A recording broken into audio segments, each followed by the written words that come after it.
Welcome to Care Madam Sanya, Borom, Sweden. This is another Care Finder masterpiece. Let me take you through it. The first thing that really blew my mind about this house is the crafted seating area just around the car garage. Amazing. And the door is soundproof and transparent. Man, I can't wait to see the rest of it. And now we inside. Look at the living room and how spacious it is. Care Finder, y'all always outdoing yourself. And we now at the kitchen area, and you can see me doing my flexibilities and the drawers are so spacious, and then they have a gas cooker. What else to see? Let's go. Now we in the guest room. Look at how big this guest room is. Super big and nicely decorated. And they have a guest bathroom as well. Man, I can't wait to see the master bedroom. Okay, here we go. We in the master bedroom. Look at how big and spacious this is. And look at how big and spacious the master bathroom is as well. Care Finder, man, you guys are always doing it right. And now let me take you outside a little bit. Let me check my swagger up in this. You can tell I'm killing it on the runway. So now let me take you at the back. They have a swimming pool. My God, look at how spacious this swimming pool is. I can't wait to really jump inside, to be honest. And they have a Bantaba sitting area as well, so you can just chill and have a good time with family and friends. And then they have swings for children or couples. This is the right spot, trust me. And this house is just next to Care Madam Seka. Up your sleeves for our next gated community. What is this gated community gonna look like? Because Care Finder, they always coming up with this special, amazing stuff that we don't even think about. So I really cannot wait for it. So in case you're interested, you can just call 417-2215 for more information. And disclaimer, this property is not for sale, has an owner and not open for viewing. Care Finder is here for you.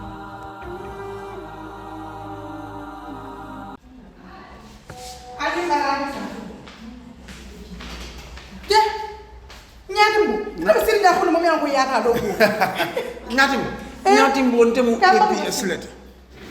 Ndemu APS leti. APS Gambia le mu APS ti. Katun APS is 100% Gambian. Bari nyati mwete kufuri mbala kentala di. Ke nyati mbondari taba futu wola. At least ya fonte ko APS nyunkullo balbiji. Imo fon fonya fon ka fonyo ko ibina do ibodo ko APS jam fane mo fana fonya nyati mbo. Yo mi fo yenda sija. Ndanga moyo ko APS wallet isa kodo kino. Min tata fa wuli muan ime charge fenna wala nta sindija ako ngatimbo nkoy ko kabo transito katawula fa wuli muan ite fenne dola womu zero file bitun kabo wo 20,000 la ka sele sal ike tamuna ike charge mun fa abuka fensi 1% da malam lati wota yara gabe no be nyanta wula kana APS wala tele mobile ko ka kodo ki ibadi ngol yajale ni APS kabrin nan credit ko to bari min ko mayata be wala fa mo kas pawat din suto be during suto be dibining abe tema biti ko sonda ila APS mobile lo sika ni asika to ya safe da men ko fen ko atondi nawek ha ni oto jeje nyamen do tachi ama ni ama do abanta ila kas pawa isa hawasima ajibe free joriti je wata mbade ngameno albesito wulle fisiyata alna leta APS wallet yela lam baylo kon APS wallet nyaata doro bari ko do nim fata do su kon to ni be fono le mol nyaala jam nim fata do su kon ba fole basiti jembita ndo register jede kadu sa APS 100% namundi APS 100% APS Gambia 100%.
amaat kontaante ak mbégte ñëwaat fii beneen bés waaye du bés rek beneen ajuma bu grand ajuma bu sell di wax ñëpp juma mubarak di ñaanal ñëpp jàmm ak naat ak teraanga gu bare ci bési ajuma bii nii di sant yàlla rek jox yàlla ngërmande gi yëpp bi mu ñu mayee beneen fanaani àdduna kon sant ko wax nañu saa yu nekk rek dañuy kontaan pour ñëw fi ni ajuma bu nekk ñëw si suñ grand Bantaba show bi ni indil leen grand guest te it guest bi grand la I make emphasis saa yu ñu amee guest boo xam ne njëlbéen yoonam la daf ñuy marqué daf ñuy kontaan lool so moo tax dañ ciy bég waaye niñ koy defee rek balaa ñuy dugg ci programme bi dañuy jaajëfal ñi nga xam ne ñooy jàpp ci programme bi ba tax ajuma bu nekk ñu mun fee ñëw toog indil leen programme bi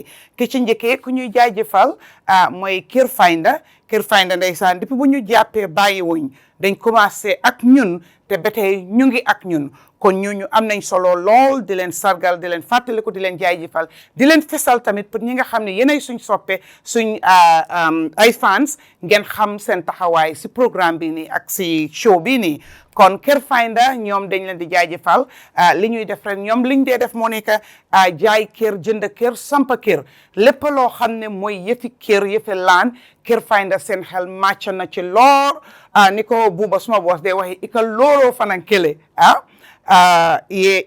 ni lafita laan la ni lafita ka bungo loo ni Kër Finder kumandi ise maa koy noo ji te ñoom seen yëf dafa yomba ñoom dang leen di koor rek dem toog waxtaan ak ñoom ne leen lii mooy suma xalaat lii mooy suma mbébét lii mooy suma éene ñoom dinañ ci liggéey ak yow dinañ ci dox ak yow ba gis ne li nga mbébét li nga bugga am nga ko ci lu yomba dangaa ñëw rek ne leen lii mooy suma budget te lii laa bugga ñoom it dinañ dox ak yow ci loolu noonu te pour fesal rek ne seen biir óor na lool depuis buñ commencé ak ñoom du benn at du ñaari at ñetti at di continuer amul kenn ku ñëw ne ñu jëflante ñoo Kër Finder waaye am na liy ñuul ci sow bi te loolu la nit ñi bugga loolu la nit ñi di laajte parce que ñëpp xam nañ ne yëfi land transaction si dëkk bii nii dafa métti lool boo demee si court si land transaction foo dem ñi ñaa ngee xeex nit ñaa ngee xëccoo njuuj njaaj bi ak luubal bi bari na waaye Kër Finder doon nañ ñoo xam ne ñun mun nañoo toog fii nii ñu vouch for dem ne seen mbir leer na te seen yëf óor na seen xel màcc na ñu am customer service boo xam ne bokkut façon amut fenn kon dinañ def seen nombay si screen bi ngeen jokkoo ak Kër Finder ak fépp foo mun a nekk jokkoo leen ak ñoom wax leen lii sa xalaat wax leen lii sa éene ñoom dinañ liggéey yow ci time bu gàtt boo xam ne is realistic and lu mun a nekk kon di jaajëfal Kër Finder keneen ko ñuy jaajëfal mooy APS ñoom tam ndeysaan mu doon ñu xarañ ñu xam seen liggéey ñu bugg a askan bi ñoom seen liggéey yëpp dañuy xool askan bi fu ñuy jooyee askan bi fu ñuy jublu ñoom it ñu jàpp ci loolu noonu yombalal leen ko ñoom dañuy yëngu si fi jënd naka yónnee xaalis receive xaalis money transfer lépp ak fépp faana waaye ñu yombal ko in the age of technology in the digital age ñu ne APS indil leen ay app pour yombal ko app emuñ ci app bi ñu indi wallet boo xam ne du ne da ngaa yónnee rek dem génne ko waaye wallet bi mun nga faa denc xaalis bi bu ñu lay yónnee xaalis dañ koy yónnee ci biir wallet boobu noonu mu ngi mel ne sa xaalis si sa téléphone nga téye ko ba saa yoo ko buggee nga use ko bugg a yónnee nga yónnee ko ñu ne déeta waay comme que dañ bëgg ci ñi nga xam ne ñooñu la ñuy jëflanteel ñu indi loo xam ne mooy promo link boo duggee nga jël link APS bi nga yónnee ko ki nga xam ne sa ay love one sa xarit sa àndandoo képp kooku mun a yónnee kooku bu usee link boobu noonu mu yónnee nit xaalis yow mi yónnee link bi APS dinañ la jaajëfal junne ak juróomi téeméer $1,500 la APS di wax jërëjëf ci li nga xam ne yaa ngi fisal suñ liggéey kon loolu am na solo loolu neex na loolu business si boppam la pour jël link bi rek yónnee ko ñu mun koo jël di ko yónnee nit ñi kon APS am nañ solo te ñu ngi def li nga xam ne moom la askan bi bugga mooy yombalal jëflante askan bi di leen jaajëfal di leen fàttali tamit ne suñ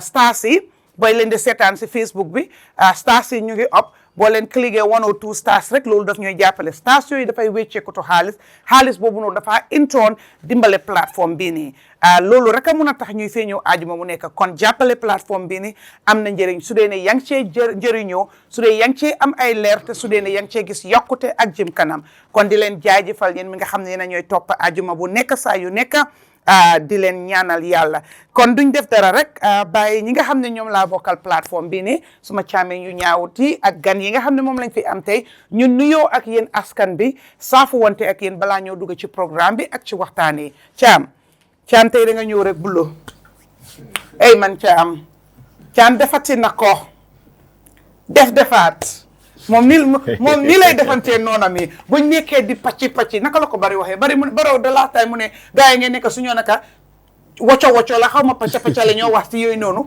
and all that waaye yow tamit noonu bu ñuy pacci di bali nga xëy rek ne bol saa yoo génnee Caam sa bulo am na jom te ñaari teeyi bulo yi dugal ci some brown chocolat am na yomb waaw Caam nuyoo la askan bi man soo génnee rek damay bëgg. gis naa ne fiyawut de. waaw fiyawut non ne fiyawut because I can see the UMC connection sama UMC la xam nga ban pare I can see the connection you know dina lu mo fo mo te jam yi déedéet kañ loolu fiyawut boy yaa war a joxe xaalis Saikou Marong Saikou Marong boo téyee rek am lu bari déedéet waaye lu ma boo téyee rek am lu bari dalal déedéet noonu la gis naa affaire si waaye yow da nga teel a yuxu yow excès nga si yow sa yuxu déedéet kañ xam naa lu ko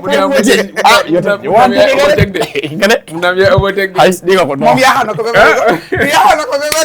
bëri yaay man sa yaay overtake de yow da nga xam sa li ma MC wax si yow ba pare te li ma dencoo waaye yaaxal parce que voilà MC suma xariti xol la te man suma xariti xol bi xaritam suma xarit la so mu nga wax yéen ñaar ni ngeen mel ma dencal la lu grand waaye yaaxa nga ko Saikou yaaxa nga ko yow moom amoo chance sa woon na mais woon na baatare mu baatare de na baatare si dollar si da nekk dollar du dara si déedéet waaye déedéet boo jàng du baatare xaritam bi ñëw tey mu war a baatare mu amee naka nu ko doyee coobi naka réew bi waaw yow si loxo bu jàng fu nekk foo ko boo ngay dégg waaye dara jógee na fa de dem na si Sidi Keita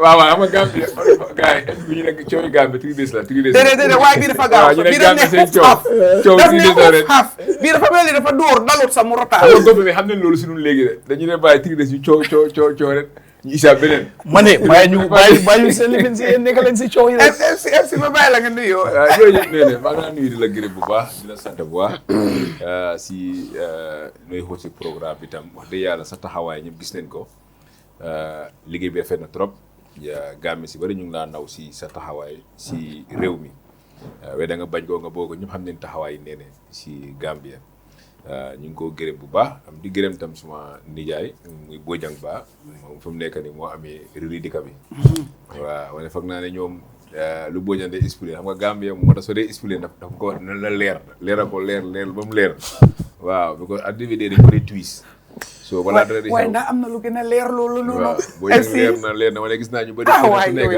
xam nga man lu ma dee jaaxal ñoom suñ doole ne waaw Bojang dafa saaga Bojang ma am na ku ma doon wax ak keroog foog naa Dakar laa ko doon mu ne ko Bojang waxul dara lu bees.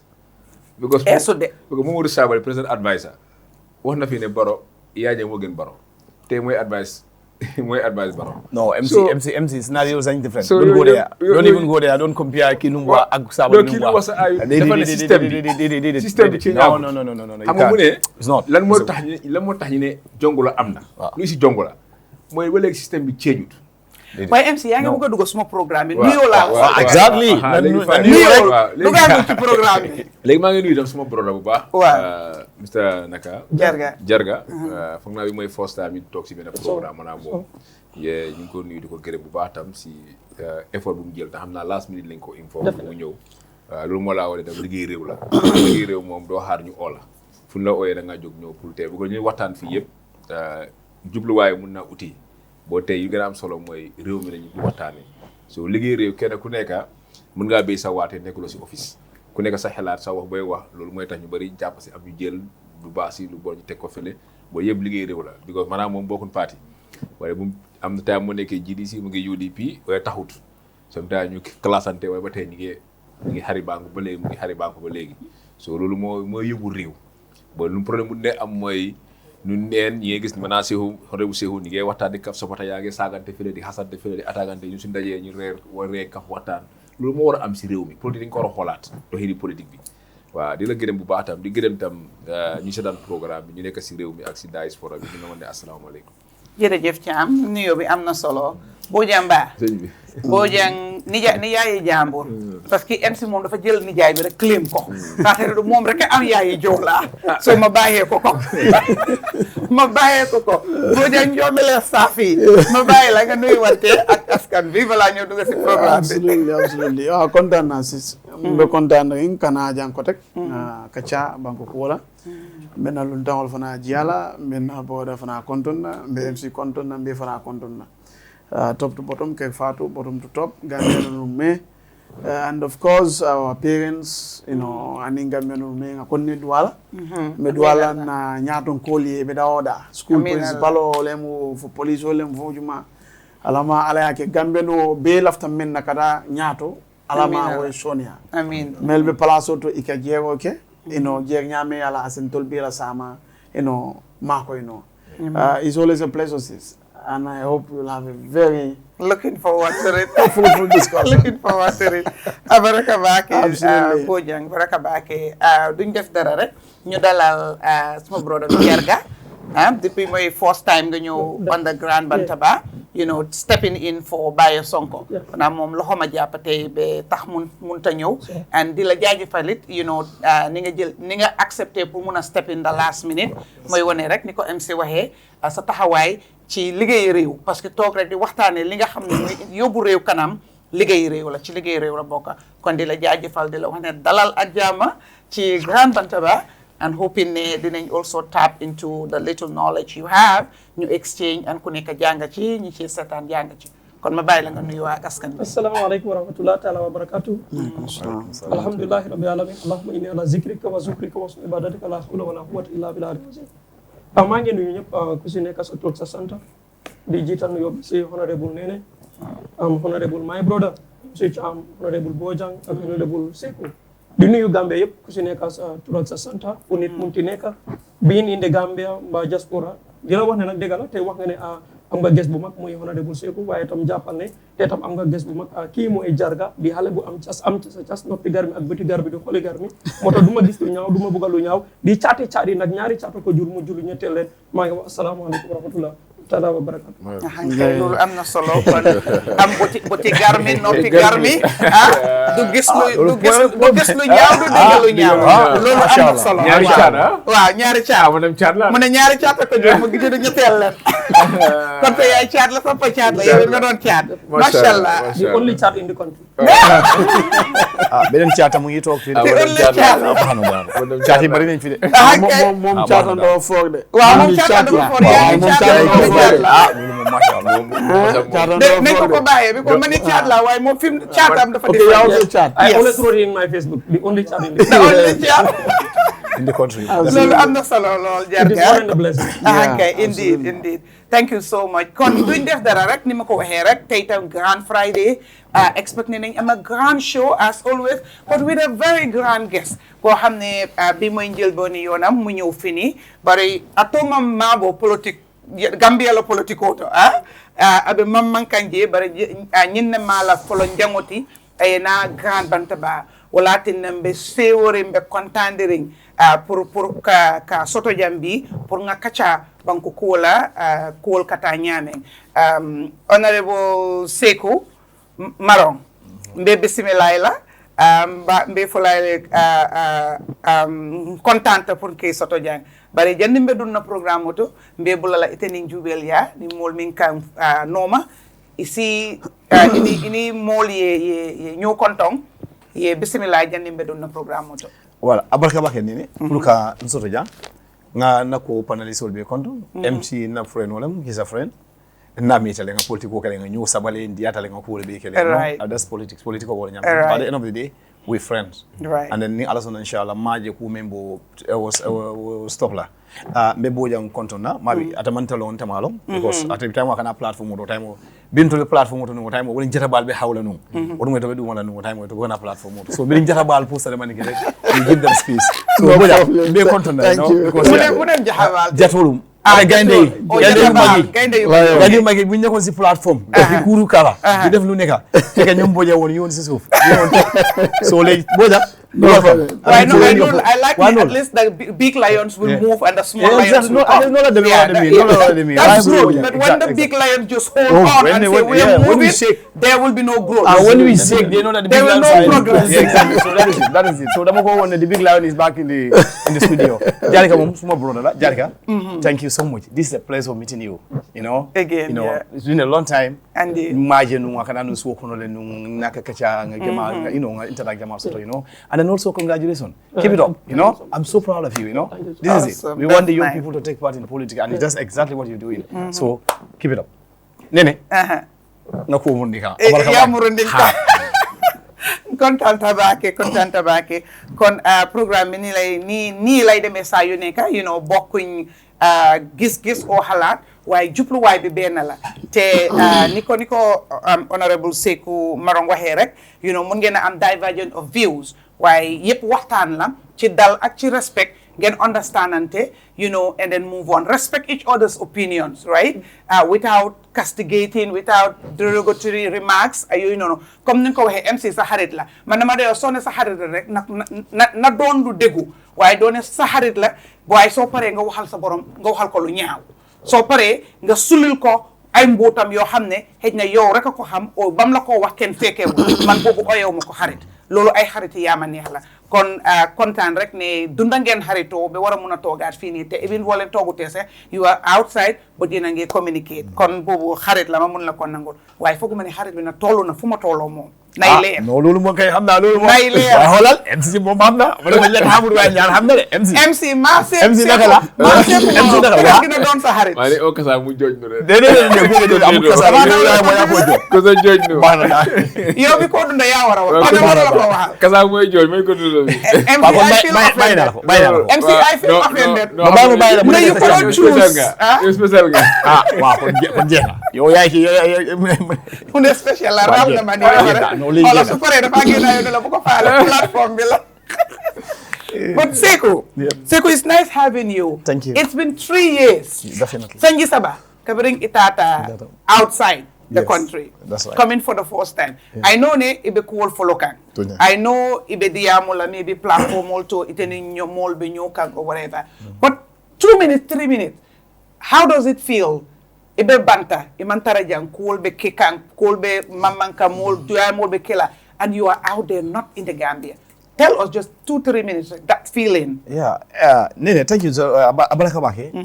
Wo feeling oni aji ben kom mobe intano ne Saikou Marong. Ndiyama. I'm a person for politics. So like nkalafika political kere in a very clean way. Membento nko olefo. I don't compromise that. Membento nko olefo. And then mo nyanyi ni fana membento. I'm not talking to please anybody. Okay? I have my ngana belief lesoto. I defend my belief. But Katara Banta outside Gambia, you know, ndamantara political for like I'm not going ndamantara political. Why Mantara I wasn't participating in politics for like active politics. Yeah, sometimes I didn't tell it. I didn't tell it in a sense go. At least sometimes a friend solo you make a policy, the debates and everything. You're not taking part of that. Amandimi in a sense go. You are also representing Gambia in another aspect. Ebedo ku dola many you don't mind kidding. Abe mbanku do quality. Nimbe jamu kambangu kola nimbe banda fana banku kola represent so abe mu banku do kole but ka studio ande don ka fe ko definitely nga platform ni nga misle because mo be yaro Saikou Marong na be njaw mo Saikou Marong so I miss it mo fa mata mo ka Saikou Marong bar be fini ke day yengal kesse exactly so alhamdulillah you know so saying mutana nata li kola you know and I'm in town but like nga misle I really miss this is nice Gambia dia mo ka se wa den we are all the same. Indeed. Indeed. Now, you were active, taking part active in politics. You contested. You were at the Parliament, the National Assembly, and then contest again, Imamwi. Then you were appointed to go outside. Do you see yourself coming back to partake into active elections like elected positions and all that? Well, or do you think you have moved on to the other world where you just done, anyway, Nene, contest elections? To answer, I think, is simple. Malefika femfo, mialanko amansi. The best time to go decide is when the right time one other. I believe go right time woman see. When that right come, my decide for minale fontina. Because banko do ko you understand me? Yeah, for nyaming na parliament staff for 5 years, and then I run again the election. Ma win, Honorable Yaya Sanyang winter, Latrikunda Sabiji go they've spoken. That is democracy. I accepted that I am winning. So and then left side I progress, left side I deliver to the people of Latrikunda. Because when Latrikunda succeeded, that means that I succeeded. But Latrikunda failed wrong, I fail. Because I call for ele nyatonko I do I succeed. Ne nyatonko succeed mean back I succeed. But na failta mean weji or hanaka fail. So wala keta what kafe ko from the contest lale. Well anyway mantara mira kala follow. But like misunderstand ko impananta man come forty. Once you are in politics, you have to stay yodoro. Itaman ke forty. Molel tamuti. Near memfo you cannot reject it. But until then I will decide on that. Inshallah. What's your relationship with the people of Latrikunda? Because when you're on the ground, at least you ibe parliament, ibe sabatirinji, imantara international, inil benyokan. But now that ibe banta, what is the relation after you did not win and you went outside? Well, Atlinte I'm multi melan ko ni me long kom place ngajele ko nothing lasts forever.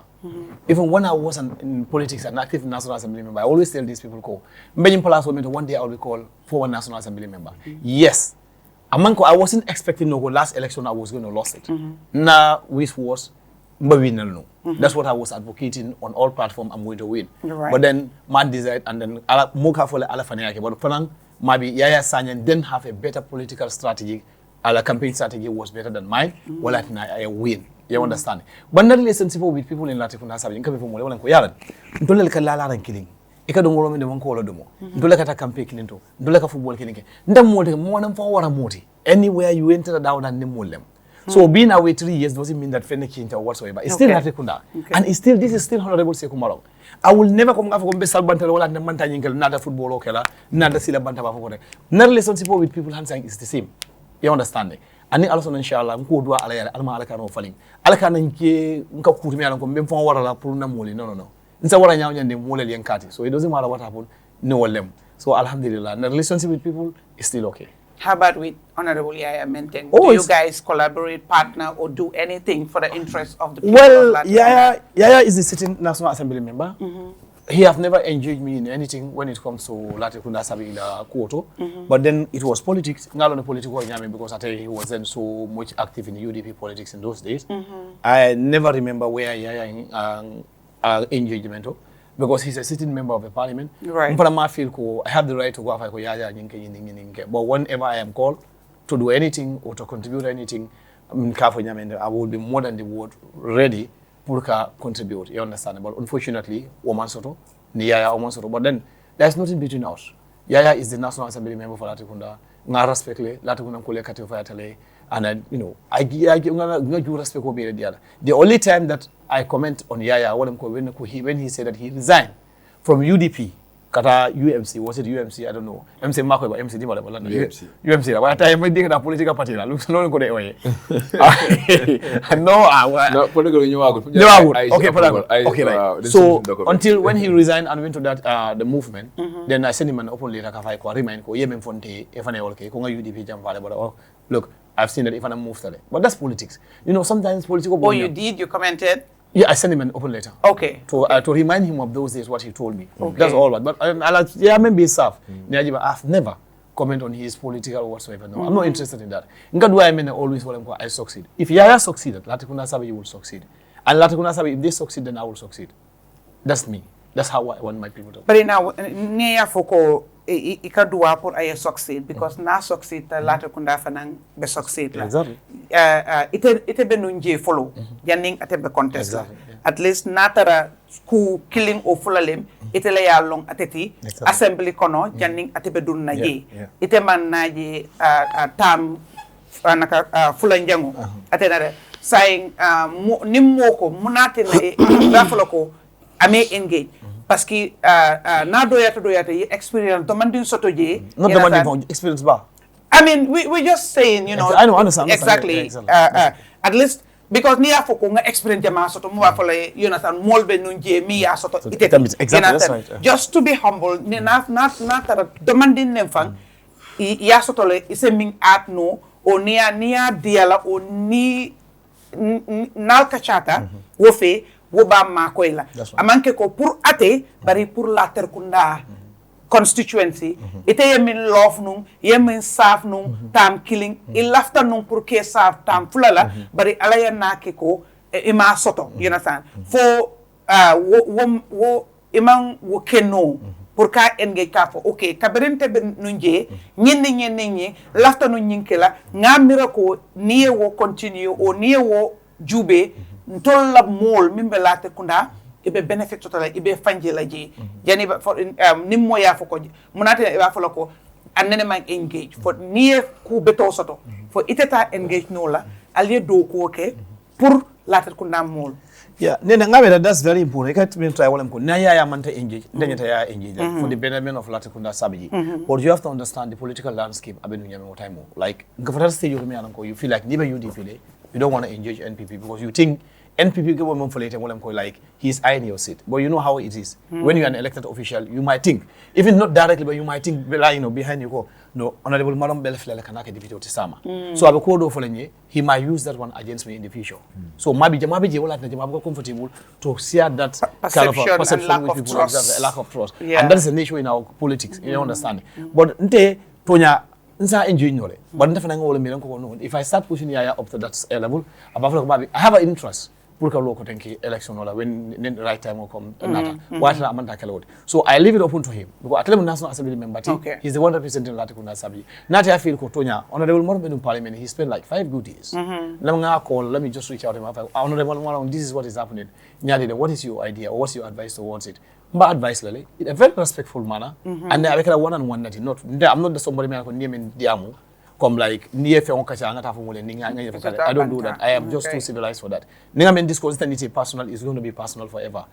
You understand? I don't do that. I don't go outside and this personal and then nothing. I won't do that one. But unfortunately, Yaya mang engage. Definitely Yaya fanang definitely mang ataya kafay ko kabring yala open letter safi aye jabi no Yaya man jabi. Okay. Yaya didn't respond to my open letter. Yeah. That's good. So that's good. It's clear. Yeah. Ila Mansakunda. Namasakunda. Okay. Ntolbela Mansakunda. Very good. But run by your party. No problem. The NPP, the Good, party yes. that you affiliate Yes, with. that's right. Tonyalem Ntolbela Mansakunda lem Ntolbe Bankudungo. But you're the ruling. Yeah, we're the ruling. Yeah, the ruling party. Exactly. Kuyema beke kangi banko kang molbe kabulo chodi Masakunda. President Ola. Yeah. Because I tell him NPP nyatonko. Ika for NPP la government NPP. It was Alfred Fanka. He's the chief executive officer of the country. The chief executive officer of the country. No, me. I would like to say the chief civil servant. Okay, no problem. Yeah, define me. Okay. Yeah, he's a chief civil servant. No problem. Because it's our. That is the constitution. Yeah, exactly. Chief civil servant. Okay, like. Because that's what he is. We pay him to do a job. Exactly. On top of everybody else. That's right. So he's our servant. We pay him. He's supposed to serve us. That's right. Okay. Absolutely. I'm glad we agree on that. Of course. That's so the truth. now, Molbeka for Jikulore Numbeje coalition government Wotambita. Sign. It's a typical NPP government. Yes. Molbe d'accord tawula. That's right. Because 2016 coalition, there was a matter of it's a UDP government, it's an NPP government, it's a coalition government. Nyinne beje. Bari alaya ken tambita wala. Sign tentum ntafula NPP coalition government or UDP right. or DOI or PPP is UDP NPP government. Bari molko ijikata munna nying government la in terms of the reforms, femmanke no reforms kita mol lekafo. Bari mol fanan kafo ko nying government the top thing mol be min fokan corruption o e mantara doko wala pour bankutingola ebe dokora pour ifanna. Jonathan. And then if we look at audit reports, several audit reports that came out that highlight huge corruptions, huge mismanagement, you know, so much incompetence in different sectors, you understand? Generally, they were being a part of that government. Well, thank you very much. Let's understand controlment by NPP. You know, sometimes when we're having a discussion, we have to have a frank discussion and a very open discussion. Right. Now, understand for I'm paid by this Gambian from the taxpayers. It's all a country Joe, all right? The main key Joe, all right? Inyante wala serve. They are the people that you should serve, and nobody should deny that, including President Adamo Barrow, taxpayer like Kajula Kodola, and then acts of such, Inyante wala serve to the best of his ability. Right. That is how it should be. Well, because you talk about corruption, you talk about reforms, so thing. Good. Yes, corruption, what people are talking about. Let's start from the issue of corruption. Okay? There's a lot of people talking about corruption. And then, the government should hold people accountable. And then, as the people are also holding government accountable. Okay? President Barrow for ministers all include ministers all them, myself, okay, as a member diplomatic mission or wheresoever you are, the president should hold each and everybody accountable for what they are doing. So because we should all deliver na banko side na banko tanyato, all right? Then corruption we have corruption okay banko fale. You understand it? Ni entire debate will follow. If you are a key follower of me at the parliament in those days, I complain about that in parliament. Look, we got to fight. We have to fight corruption, okay? But in Fana, audit reports over here, audit reports over here. I agreed ko audit report have highlighted a lot of shortages of men kake and amanya nakela. That is the truth. You understand? Ko dol kake amanya nakela. But mem Fana begi sometimes niko audit report you have what is called management response.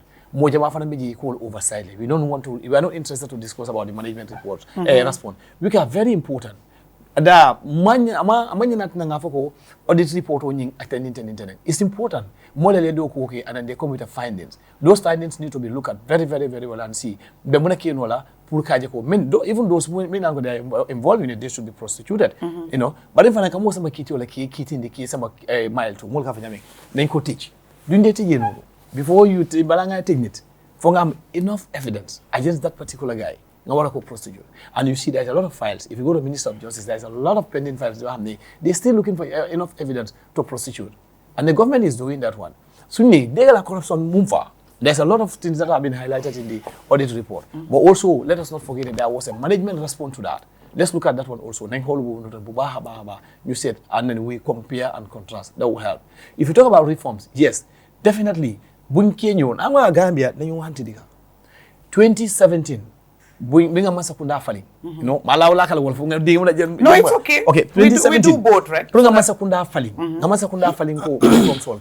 You know, there was a particular moment in that country, we were all speaking the same language. That was the best moment. That was the best time to bring in all these reforms that we are crying for today. But simply because that did not happen at that time. And that time didn't happen. I'm coming.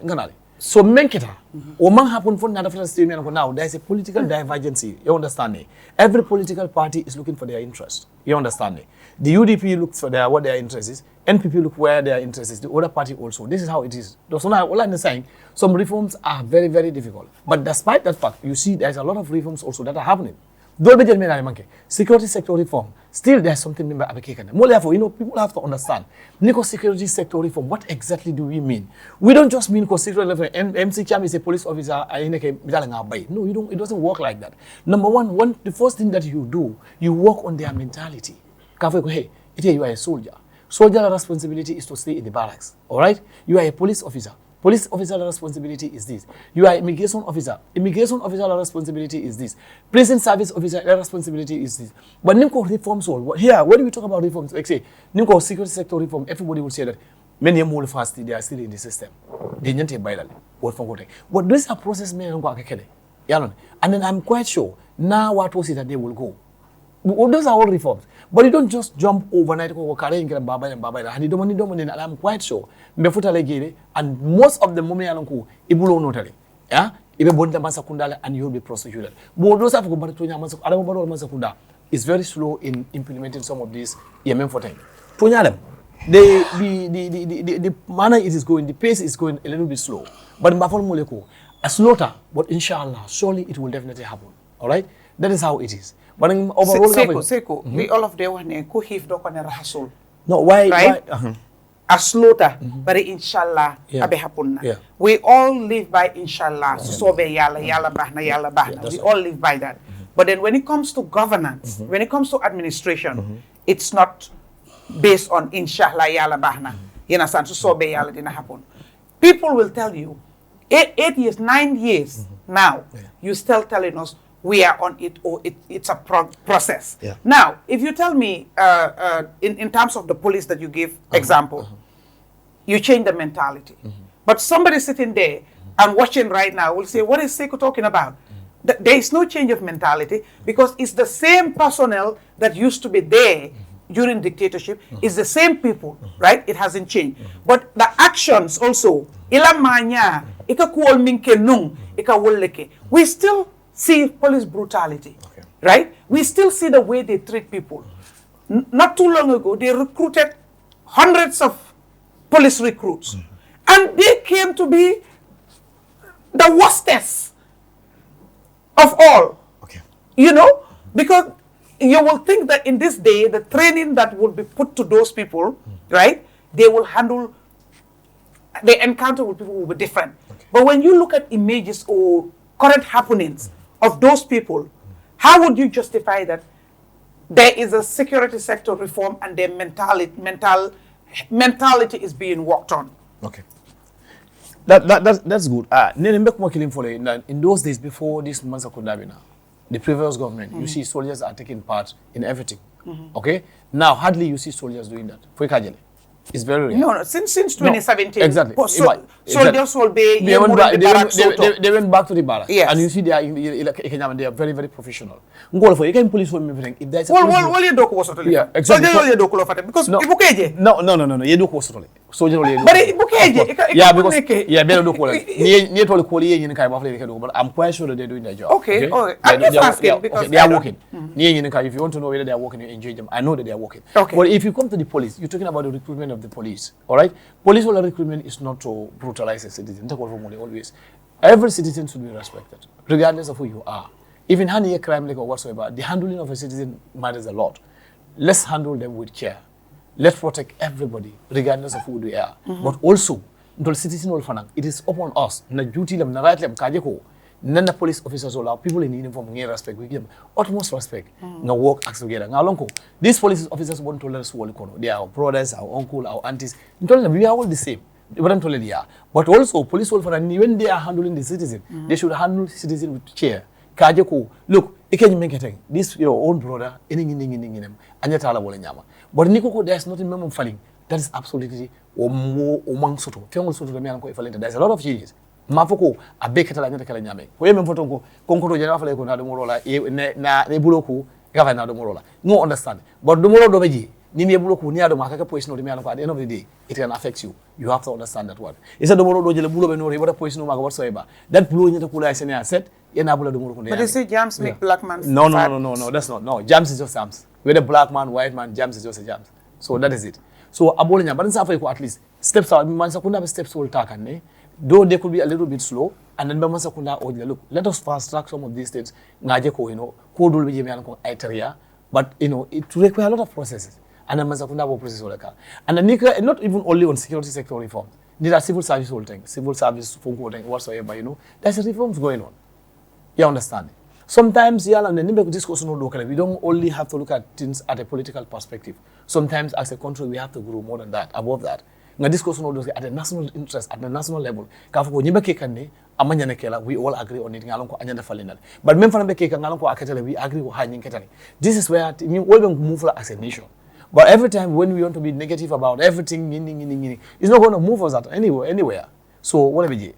But it's not about negative, it's about the facts. Yeah. What will you say to an example? You're standing in front of a police officer. A police officer tells you, get out of here. You understand? It's illegal to stand here.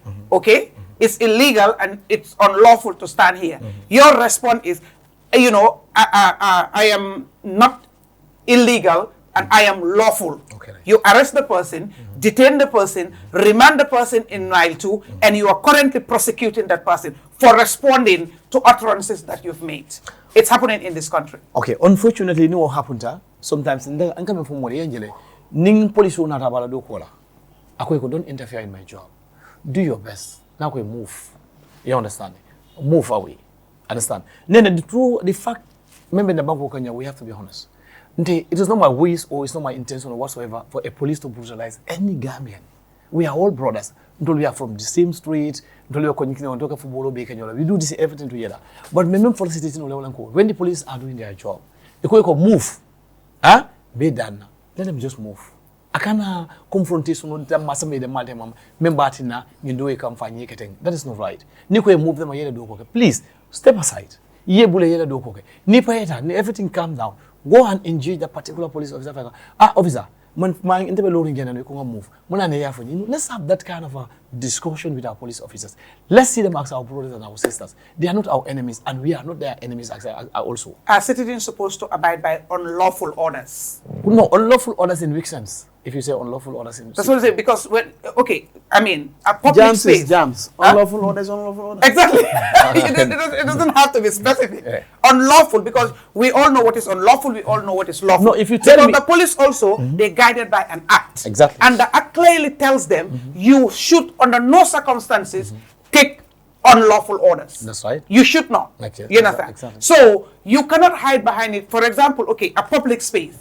You and I have a right to be there. Exactly. That's right. So I don't see why a police officer will come and tell you, you cannot be here. Everybody else is there, but I, Nene, cannot be there. Okay.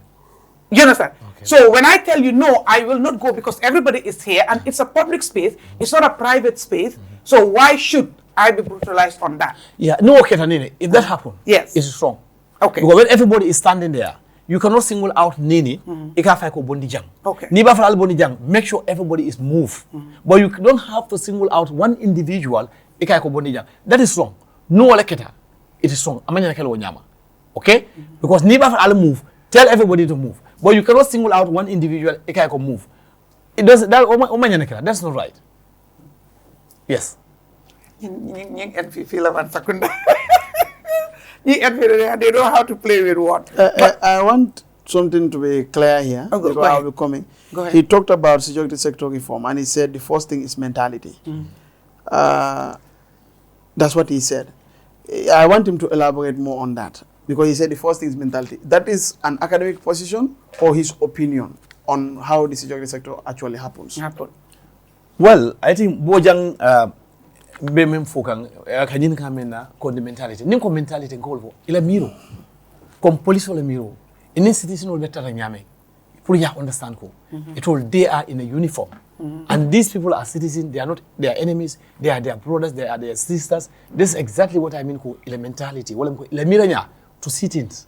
It can't happen when you go into police soldier, men data nyanta wala kala. No, it doesn't work like that. It can't have you go a soldier, men data imba akla wala nyama. We all know you you access soldier, you can't still do any follow yeji yap tamu fadipa. It was happening here in this country. Alhamdulillah, today it's not happening. You never seen a yeah, it happened. And the more, yeah, it's major because of time we might have Kajano. You know, yeah, we got to be honest on that. No. I just want it to be clear. No, okay, let me give you an example. One day, I work in Standard Chartered Bank. Bidagan's Denton Bridge, Motokono, Vanokono, from Latrikunda Sabiji to Banjul. Mfutata checkpoint to Reji. All right, you know where the military checkpoint is? There's this lady. I call her Soto. This police, a soldier officer, and the lady in the police. I pull out and I slap. It happened. I witnessed it. Yeah, but that's not different because I have seen situations where PIU officers tear gas and celebrate tear gas in own Gambians. No, but we have seen that. No, it can mean for no. We also have seen that. No. Yeah, I think it's one. I see two sides. Okay, you're fine for I'm very objective. No, I'm wrong. I don't tell you. It's not happening like that. This is what I say. Police officers should respect their citizens. It's because of us, that's why they're there. It's because of the citizen, that's why they're in the uniform. It's the citizen that pays their salaries every day. That's how it should be. You can move on. Exactly. Now, before I move on to the panelists, to give their take on that, I wanted to discuss this thing. You were in the parliament. Exactly. You were there when the 2020 draft constitution was being tabled. Yeah, exactly. Right, at the time. And I think at the time you were with the UDP. No, I was not. At the time of the moved already. 2020. Independent. I don't move to June Leko. Comme un senior move to June 11. I don't move to June. Okay, They were empty my example. I know, no, cha. They were empty my example. Anyway, okay. But what tembo monemila because there was this term limit in that draft constitution. Exactly, that's it. And the absolute majority, the 50 plus one. Exactly. Were you on support of those two clauses in the constitution, term limit and absolute majority? Well, I think this is important to clearly understand. I Honorable Saikou Marong. I don't want a president that will rule me forever, no? But then, at that draft constitution, they have what is called a retroactive law. Retroactive clause, you want to need law to be. Law may law set.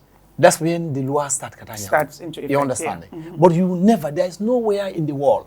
All right? You go and do your research. Many people, when they draft constitutional issue, they don't even do enough research. They keep blaming people by research. But so that draft constitution of America, a time limit on maybe it was you understand? Which should not have to happen. All right. So it was not Amankeko term limit or absolute majority. No. It was the retroactivity clause. That was the issue. Exactly. That was the issue. But then you agreed that there should have been a term limit. In fact, they may agree.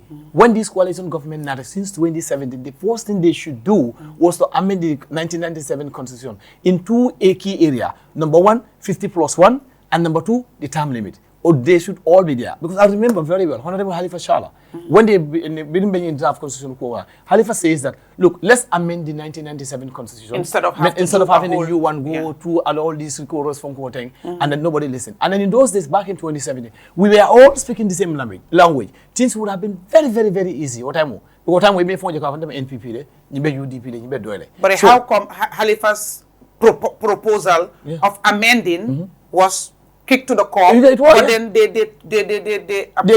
draft. They went and bring in, let's say, age limit. The national. When you say they, who are you referring to? But at the time you were you were there. I was there.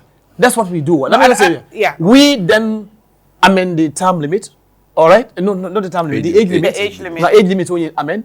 Also, we amend from National Assembly members whole for ni resign whole for amend. But all right, that should have been the best time. Pour some of this amendment will be at the same time. Ning kon be memento on taso on tatara. Because men can be ning honest on you any below not before. Right now, thing. Division also division in sense ko. Party kill interest or GBJ. The UDP will look at their interest. NPP will look at their interest. At the end of the day, they will not agree. Come to 2020, we didn't agree. As a result of it's rejected. Another one I'm going to get 2024, right? When it come back again, there was no agreement, there was no consensus over it, and it was rejected. Ndoloko 2020 left all in those 2020 Ndoloko, there's a lot of clauses waiting. They are not supposed to be there. Reject. But now, and then Gambia politically is getting more divided. Every day, Akajana divided. Every day now, as we are going, every day, Akajana divided. So it will be very difficult unless and real national dialogue to discuss about some of this issue. But the Molka, look, I supported term limit. All right? I definitely support term limit. I definitely support 50 plus 1. I support it. Yes, that is it. So if you support term limit, you understand, right now you're affiliating with a party that is, the candidate is preparing to contest for the third time. If he does contest in 2026, how do you reconcile those two? Well, I think it's a very simple reconcile. It's simple. Gambia is guided by the law. Yes. And what did the law say as we are speaking now? There is no time limit in the There's Constitution. No time limit. So it's left to President Barrow. If the President Barrow feel like I'm not going to contest, fine, that is okay with him. or you feel like I'm going to contest, the law, you have all the right to contest as a citizen, isn't it? At the end of the day, morally, I'm Lola. But that morally falls back to President Adama Barrow, whether he really want to contest or not. That's right. And we have to be honest. That's right. But as far as there is no law, all right, that law is not there, President Barrow can still contest. The discretion. Exactly. But now, again, you individually, you don't want to support a president or support the mean rule forever. Forever, yes. Can we put that into context? What is forever for you? Because if he contests, Naye contests again in 2026, wale bakela tam sabanja. So mune mo support la pour a rule forever. What is forever for you? Forever. And when are you going to say enough for anybody that you are supporting? Well, I can tell you, 2026, President Barrow is the flag bearer and then the candidate for NPP. Right. All right, for 2026. Right. Okay. Ninkokos, I'm not going to support anyone who is ready to contest, be a president in our country forever. I mean, if you want to go for like 20 years or whatsoever, you know, I'm not going to support that. Okay. If the President Barrow contest for 2026. So your benchmark is beyond 20 years. When President Barrow contest for 2026, I winter, personally, Mbafla and Hechi, yet 3 times, I think it's enough. That's how it should be. But until President Barrow, I think we have to understand something. You see that 1997 constitution. Menkonyoko President Barrow of 3 years, he's not going to step down in 3 years. The 1997 constitution, is the same constitution that Memengibe can be. Where same moment the President Barrow cannot step down in 3 years. The same do I can one for same body apply contest on this upcoming election. So why are we debating about it? Okay. The left also, let's go and amend that clause. Okay. All right? Let them amend the clause in the 1997 constitution. It doesn't have to bring a new one from. It's overall, they can bring in that one and then the 50 plus one. Yeah, I mean, and then we move as a country. After 2026, Ninata 2031, make sure that President will after MC will be NPP by then. Because he's going to. That's not a problem. He's going to lose 2026 Problem today, but in here coming for, it's more support la forever. So no, after 3 terms, Mbajela for if the president but continue for support for another term. No, then I can tell you for free, President Barrow have no intention to contest election after 2026. Really? I can tell you that, yes, for free. Okay. Yes. Cam. Sa harit bila nangu ci man ci kanami askan bi yëpp mu ne bàyyi loolu defend na fi partem ne moom daal gisu dara lu ñaaw luñ def you understand and all that in terms of corruption dafa am loi yu ñoo toppa processes and procedures accept na ne yes slow na waaye ñu ngi ci kawam security sector reform tamit feel na ne dafa slow waaye ñu ngi ci kawam li war dinañ ko def taam benn loi stoput leen pour Barrow taxaw taam which ñëpp nañ ko d'accord waaye moom tam gëm-gëmam mooy ne du support nit mu nekk fa forever after 3 times moom dina taxaw ne ko waa ji jippo time jot na du dégg MC li sa xalaat si loolu jërëjëf Néné maa ngi nuyu honorable Saikou bu baax foog naa ne wax na fi waxi lu bëri wax na si mbiri corruption si mbiri audit report si bu nga xam ne d'accord na ne am na some xool si nga xam ne am na fa mu nga xam ne tuuti reports ne process bi xëy na moo slow but fu mu nekk ni audit report foog naa ne every 5 years ñi ngay génne audit report mu ngay génne every time ñi ngay gis open secret nga xam ne mu ngay xew lu nga xam ne nekkut ay tuumal lu nga xam ne ay evidence nga xam ne mu ngi teg ci table ñëpp gis nañ ko président bi gis na ko foog naa soo waree xeex corruption si lu nga xam ne soxlawuloo ay set of commissions bon this audit report si report bi génne na yow as a government seen côté du police ñu def seen liggéey police yi jël ko yóbbu ko si ministry of justice ñu door di because every yaa ngi gis almost $100 billions of dollars yoo xam ne kenn account kenn xamul fan la dugga ñu gis nañ ko si réew mi ba nga xam ne loolu mënoon naa dugga si lapitaani mën naa dugga fu nekk si agriculture bi so foog naa government si wàllu war a gën a njëkkee xeex mooy corruption waru ko di caaxaane mun loo ko xeex te wala mu génn waaye mun ko minimize te soo xoolee every time yaa ngi dégg corruption scandal yaa ngi ñëw even at the RVH yaa ngi dégg fu ngay dégg corruption si nguuri Barrow so loolu ñoom yàlla ni ko waxtaan nañ ko fii du benn du ñaari yoon keroog sax gis nañ li xew si assemblée bi ministre of finance wax na fi dara toog embassy tokki bi génn si beneen story different story si at the assembly waaye foofu lay yaakaar foofu mooy néegi ni nga xam ne foofu lañ war a ñëw wax dëgg aussi gisoo ministre bi ñoo wax nu nga xam ne pour réewal askan bi réewal député yi te député yi ñoo fa nekkal askan bi so yu bëri mi ngi xew si nguur bi nga xam ne président bi si waa adubidé lu mu taxaw yëpp si boppam la mu ñëw la mu tegu bi ko soo xoolee jàmm mu fi génnee jaane commission bi yëpp dafa ñëwaat si kaw Yaya Jammeh so bu ko yow leen dinka réew mi yow yaa wóor ne jox la ma réew mi jox la réew mi ne réew mi dinañ di nga meg soo di nga ko jaar la si yow nga jël kaamil wala nga jël Bible nga waat mais soo jëlee réew mi yëpp di nga ko jaar la si yoon di nga respecté lu waaye réew mi di nga meg soo di nga xeex corruption si nga xam ne corruption dafa loolu di réew gannaaw because tey alal xam ne war naa dugg si lopitaan ni war naa dugg si économie ñu waaji dundi askan bi lu waa si fële yëpp tey keneen war koo jël def ko ak famille am loolu koyewut loolu jaaduwut soo foog naa nguur wane mun a wana si sori sa réforme bi tam bu nga xam ne ñëpp gis ne réforme bi for almost 9 years kenn mënu laa tegal sa bopp ne gis ne réforme sori sa réforme kenn mënu loo ko wax because foog naa am na keroog ko mën a waxtaan ak keroog mu waa ne waa amoon na jamono time bi tori industrie ba am doole Sénégal bi tubaab yaa ngi fees tepp lan moo waral loolu léegi dis time mu ngi xaw a doole ma ne ko because 9 years yaa ngi am économique sa dëkk tubaab yi nañu si dëgg yi day xool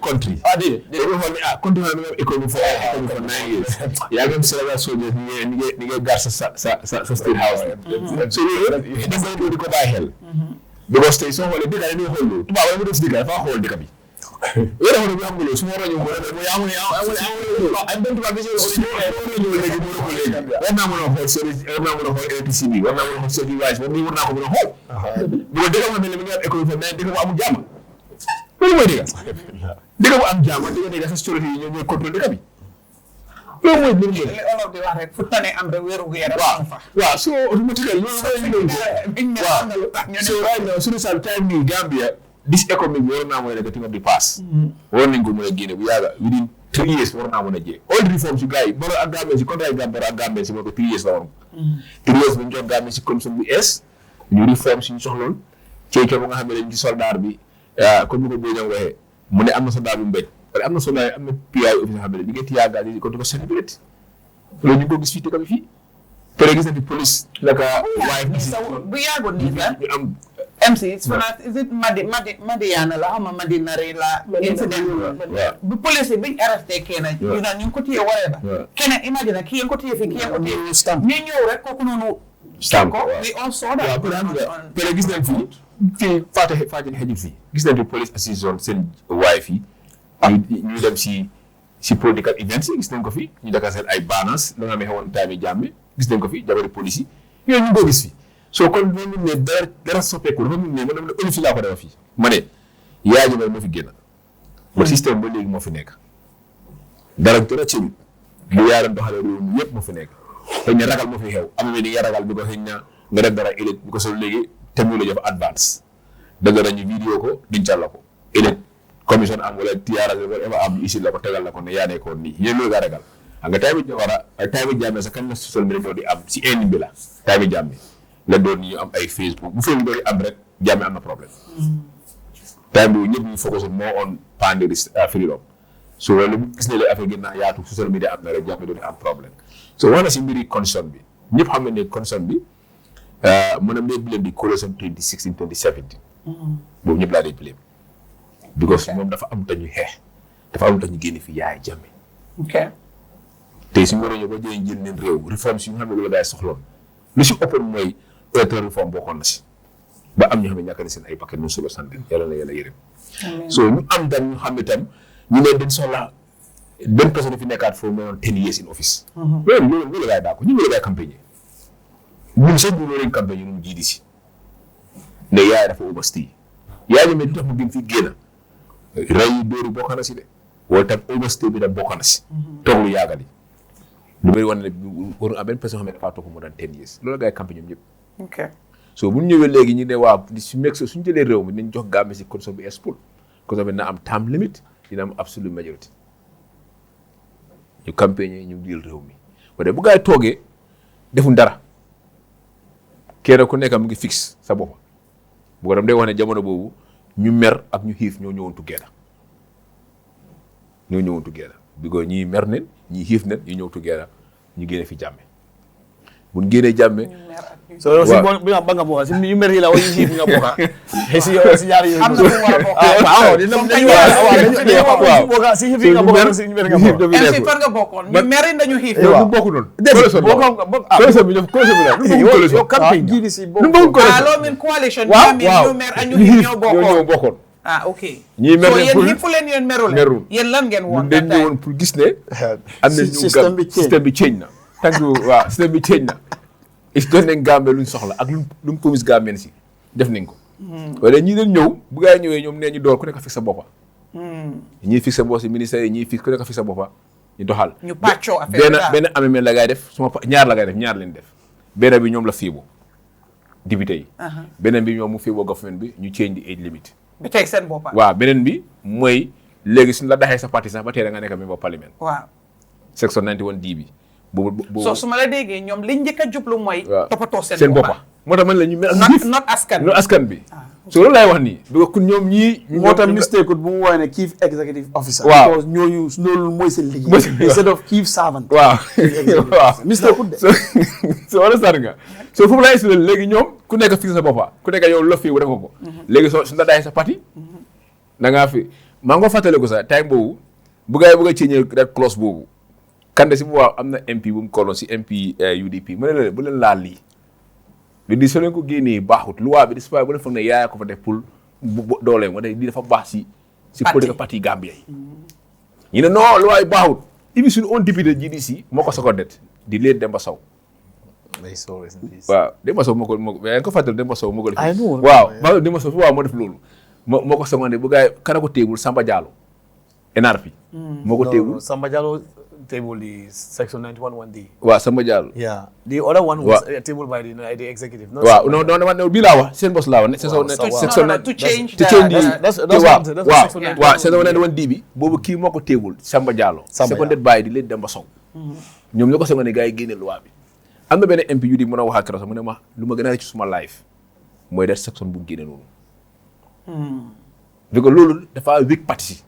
moo def ñi yëpp ñu dem fale waaw dafay parti so bu ko defee léegi gars yi génne loolu ñoom di seen boobu moo nekk di mane kii moom tamit waaw d'accord naa mooy yaayam naka la nekk di dimbale non mu ne ko xono yaayam de comme right now mu ngi indépendant so waaw non ma xam nga moom léegi dafa maa jox exemple so problème nekkul loolu because I mean we do another one local government so léegi amee yooyu mooy ñaari la gaa ici so bu ñëwee tam so man dama am na fu ma d'accord ak moom gis na ñuy wax ne no more for third time for Barrow ni nga sonal seen bopp rek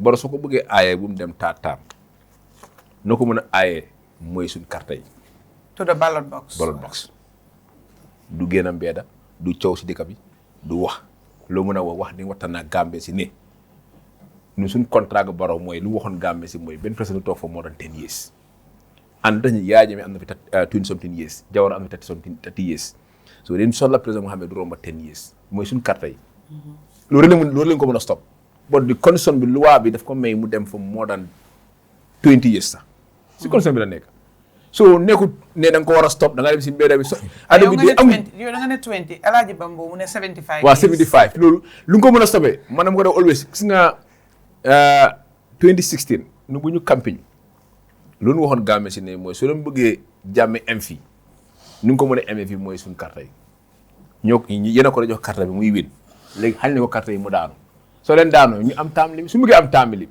ni nga ko mën a amee mooy si right now mooy ñu vote Barrow out ni nga ko mën a voté mooy waxtaan ak Gambien si kenn ku nekk am vote card kenn ku nekk prêt pour vote wala ku la wax ne na ma dem si mbedda bi dama ko stop du dem taataam yaa ngi def lu nga xam ne yaa ngi laxal loi because condition bi moo ko may mu taxaw man du ma Barrow de peut être bu ma win de bëgg mu win peut être xam naa du win xam naa loolu inchallah waaw soo wee xam naa du win peut être fii laa ko waxee du win élection bi coow baay bëri ni gis nga Barrow all this man tooyi Barrow bi bu mu jeexee laa xam ne Barrow jeexal na Gambie ni seen wa this political tour bi yëpp ay buub ay nit la baax na ñu wàcca because fu ma la ko xamee mooy crowd la baax na fu ma ko xamee fu ma ñu gis mooy Bunung ak Bakaw Bunung Barrow mu wax dafa mel ne mbedda bi ni doo gis kenn foofu ñëpp ñu bi ne seen kër yi Bakaw man maa ngi taxaw so kon xanaa da nga yow da nga agree ne kon ne Barrow urban Gambia bi amu fi support loose na fi support waaye rural Gambia rural Gambia joint meeting la gis nga joint meeting ma fa nekk mooy ñu war a Congo bi feneen tamit joint meeting gis nga Bundu joint meeting la moom gis na di outcome of the meeting ñu nga nit ñu génnee Bundu Bakaw tamit ñu gaay génnee mooy fu nekk moo jógee ñëw ñu ko fa ko benn place baro mu joxe speak soo bëggee xamee ne waa dëkk bi comme daanu Yaya Jammeh joxoon naa ko fi exemple Ibo Town Jammeh paag Joola amul paag bi amul fu foo taxaw amul fu ñu nekk waaye gis nga buñ compté réseau foofu mu compté box foofu Yaya bi benn box winu ko parce que xëy na saa sax dafa ma kóoloo mu ne ma booy fooguloo nga dellu sa waat APRC because li ma gis Ibo Town fii paag bi doo am space ma ne ko yëpp da nga ci biti la gaa jógee mu ne ma xam nga da nga ko biti la gaa jógee wala bu ñu ko dee ressource dama ko sonnoon Sirif the entire park bi yëpp yaa wi ni ko ñii di seen ti moo xappun ma ne last Barrow Yaya Jammeh bala mu génn a Gambia fii bu mu génn a fii last midi photo fi Yaya Jammeh naka la meroon Mbaalo Guinée Bissau xoolal mbooloo mu mun génne Mbaalo Guinée Bissau ñëpp woon ne kii moom xoolal mooy win boo di entire dëkk ñaari yor la win fu mu mujjee dafa organise overthrow ne kaay la jël réew mi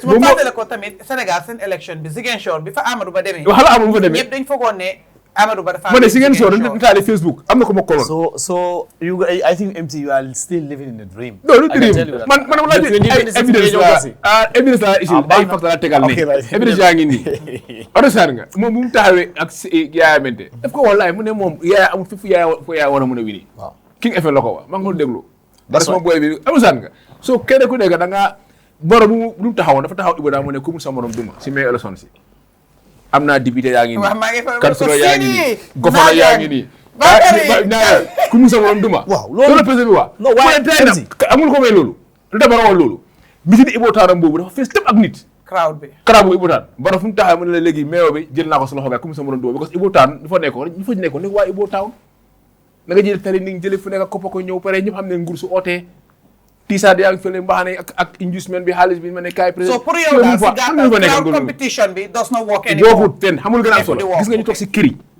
ñoo ëppa ñuy dem si mbedda yi di tàccu di fecca nit mu ngi àndaa yow fekk Yaya Jammeh 2016 am ñu àndaa Yaya Jammeh billaay man xam naa leen ñoom duñ futal Yaya Jammeh karta pare woon na ñoom moom waaw pare ñuy dem si meeting Yaya Jammeh pare man dina waxtaan man di ma xool tey mu ñu si àll bi fu ñu dem ñu ne booy fa leen toolu naka crowd foofu pare ñu ay kilifa àndaa Yaya Jammeh di ma laaj suñu crowd foofu si àll bi boo nekk affaire yi baax na fekk ñu ngi ànd Jammeh so politique bi doon mën a understand so Barrow right now Sauvé moo ko wane Sauvé bu wax ne Saikou Marong député élection bi Sauvé moo ko wax waaw Sauvé moo ñëwaat mu ne 55% of Gambians ñi ne Barrow doy na no but the Sauvé is the one leading dafa ne dafa lead wante tam waaw am na 29% of Gambians yoo xam ne disaadagun waaye so léegi soo mën a taa foofu fu mu mën a taa mën ngaa win am Sauvé boobu mu laa wane 55% of Gambians daga happul si nguri Barrow MC I think if you just want to base it on the Sauvé moo ko gëm ne moom moo ko wax ne moom waaw I understand mu di yegg Sauvé bi mu ne loolu nekku moom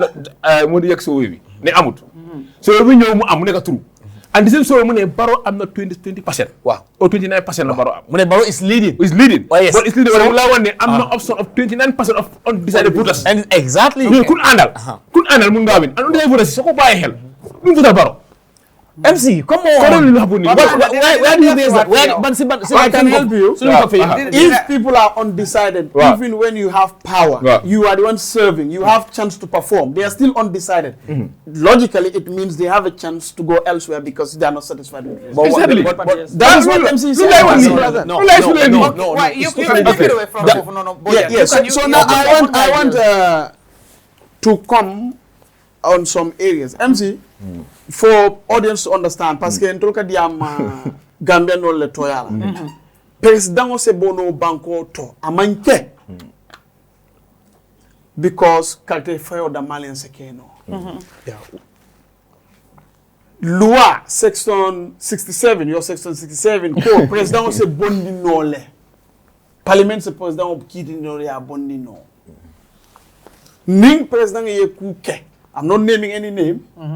President ye ku ke meye jutu ne ya fenan mansa kulo kam ala fogoto ala bagoto ani nim president o ye loi buguka wala ay kuke me loi buguka for example ning nene Frede Gomez starta court a winter mansa kunda man sonkala wino loi men foka di loi ko is a clear violation of the constitution section 67 ko parliament nyantaka inquiry impeachment proceedings start half of the parliament, no less than half, can start in Kamala.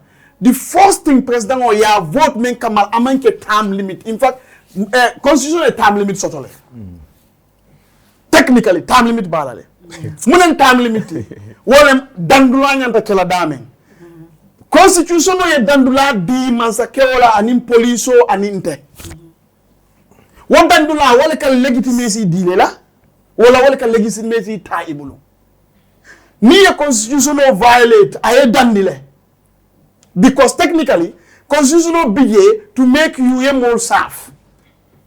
Ya famo bunya ya gad.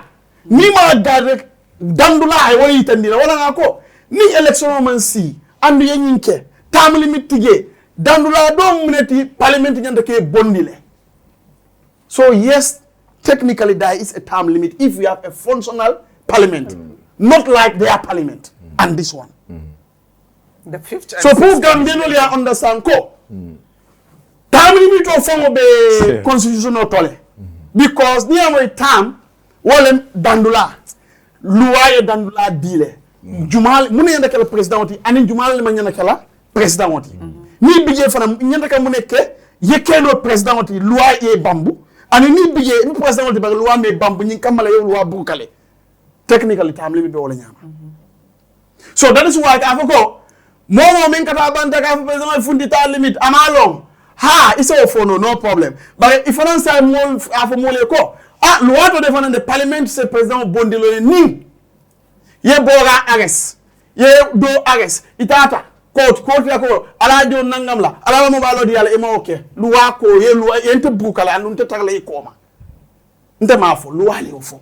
And what's the first? Now, the threshold of misconduct.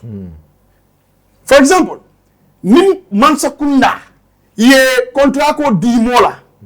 Wala ye kuke mea abena economy sambala koma. Na fuyo wote na anyama na mano be mankela na simento be mankela.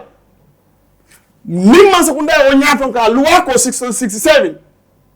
War is an impeachable offense. Because president wala na ya ban amanyina business sotola wala kudo. Because in balafi conflict of interest la wala ka dison ta men se banko batandi bi anala sama ala frankoto anala komkomoto. These are the thresholds.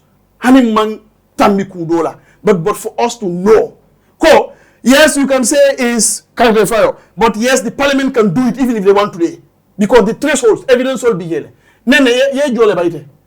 Pa modu boda mamo ya jo bo nga mo la mo walo fo man dia lan fo say mari jo fa nan kala mo baylo man di boya xam nga parliament right now this current parliament yo lolu soko wone da nga need absolute majority no mama no MC mama MC mune no si watana mune mom MPP la support why mom si watana wax na ne lu fu daanu wax nañ nangu ne ben down te deka bi lañ wara gis partisan politics is not what the constitution promoted because the constitution suñu ñëw ci anglais la moy constitution moy def mu nekk benn constitute asi mu nekk benn moo tax ñu dem Sami Jallokunda Bojankunda fële ñu waxtaan ñu asiko kon yow loi Bojankunda yóbbu fo loi Sami yóbbu fa lu ñu dajale mooy yóbbu loolu gisu parti mota bena party do they defar constitution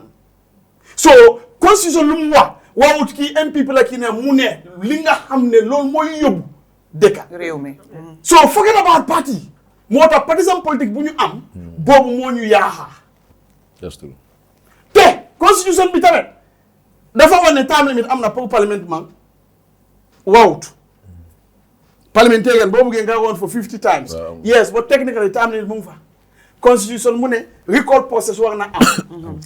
No, The but right is I think you're getting everything wrong. No, we are not saying that the president. No, we are not saying. No. We have to get this thing clear first. We know that the president can even resign. All right. We know that the president can be impeached. But you cannot say the president Barrow cannot contest for the third term. But did I say you should not say that? I'm giving you an order. I'm telling you. So because if you want to say to Gambians, this is my time. No, because no. Because all due respect. Let the argument is very, very. Okay, you have time. No, why argument don't make sense? No, it's okay. Nobody is telling the voter. Yeah, but it's not. It doesn't make sense. Nobody telling you. Allow me to flow. Why I have to put this to you? No, but wait, because he did not interject. You have to allow him to land. Then you come with a rebuttal. You have but you have to understand it. No, you will have time to bring that. You will have time. President Barrow can resign. But that's okay. You can judge. No. It's okay. No. That is your own take. You understand? You see, that is your own take. But allow him to also give what his beliefs or understanding of it is. Then when you have a rebuttal, you can bring it later, but you have to allow him to land, please. Let's just allow each other. Go ahead, Bunyan. Thank you. And for clarity, I'm not speaking for Saikou to accept, and it's not speaking for me to accept. We are talking to Gambians. So if he objects, that is him. But Gambians also have right to listen to me, so let him allow me to flow. Right. And I'm also not talking for them to listen to me or for them to agree. I'm just giving my part in the nation building series. Now, if you want to talk to Gambians fairly, I think if you say it's not in the constitution for timely, you should also say, yeah, but the president can resign. But you should also say, the president also is impeachable, and these are the ways. Because we are talking to Gambians. So you don't limit yourself on the area that only benefits you. If you do that, and somebody comes from another angle, leave him. That's the point. So we move. Audit. I am not an auditor. Right. But I hold certifications and qualifications in the area that is related. Now, he spoke about management response.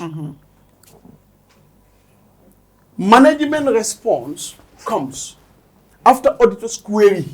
Usually they send a query. I guess you can see the money is okay. Then I like an public finance act manta. Okay, then Allah tresoro ni atamitale. Allah is told Allah invoice only. Did you follow the steps? Did you follow the procedures? Why don't you follow? Query nada. So management now looks at the answer with evidence. Before the audit is out. And they give you a time frame based on the law. And they are so management later. They are exit interviews. Yes. So management later and all these things that you're saying, but you have to look at management later, new woman now. That does not stop the auditors from putting bare what they have seen. And if they realize the management letter is not sufficient, sufficient evidence, based on Luato and in procedures, management letter is useless. So audit Bukafunti, they don't give you chance to hear your side of the story. It's just like telling people, but I meant for court. No, need court for verdict data. Now we talk about the verdict, not what has happened. So management letter is a weak standpoint for anyone to argue. Because the procedures, no. Then you either don't know auditing kachingane or you don't know issues. So the management letter is not something that anyone is not going to talk about. Because war is an opportunity to it. That does not affect what comes out. So that has to be clear. We come to security sector reform. Mentality. Mentality.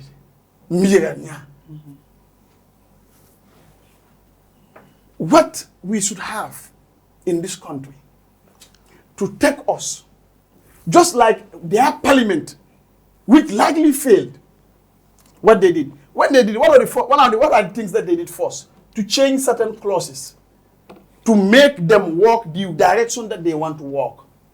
So it's not about mentality. When God was creating man, he could have instituted his mentality, God mentality, and it is there. Nobody can take it out. He did not do that. He created man and gave man instruments. That is why you have the revelations. Oh, this one you do, this one don't do. This one you do, this one don't do. So it's not about mentality, because if we talk about mentality, believe it or not, no one can achieve singular mentality. God himself did not give singular mentality. So all Gambians cannot see things the same way. No, but there is something that men kaitandi wala men besiro itanda Gambian wala kafo albe nyin siro le tala ale tama ni wala hani alla mi o manja kilinti nyin siro bal bendi la dula kilinde wala follow ka falling. So mentality is a question of the hopefuls, not republics. Republics, they work based on constitution. It's not a religion where we talk about faith. This is certainty. This is not about hope.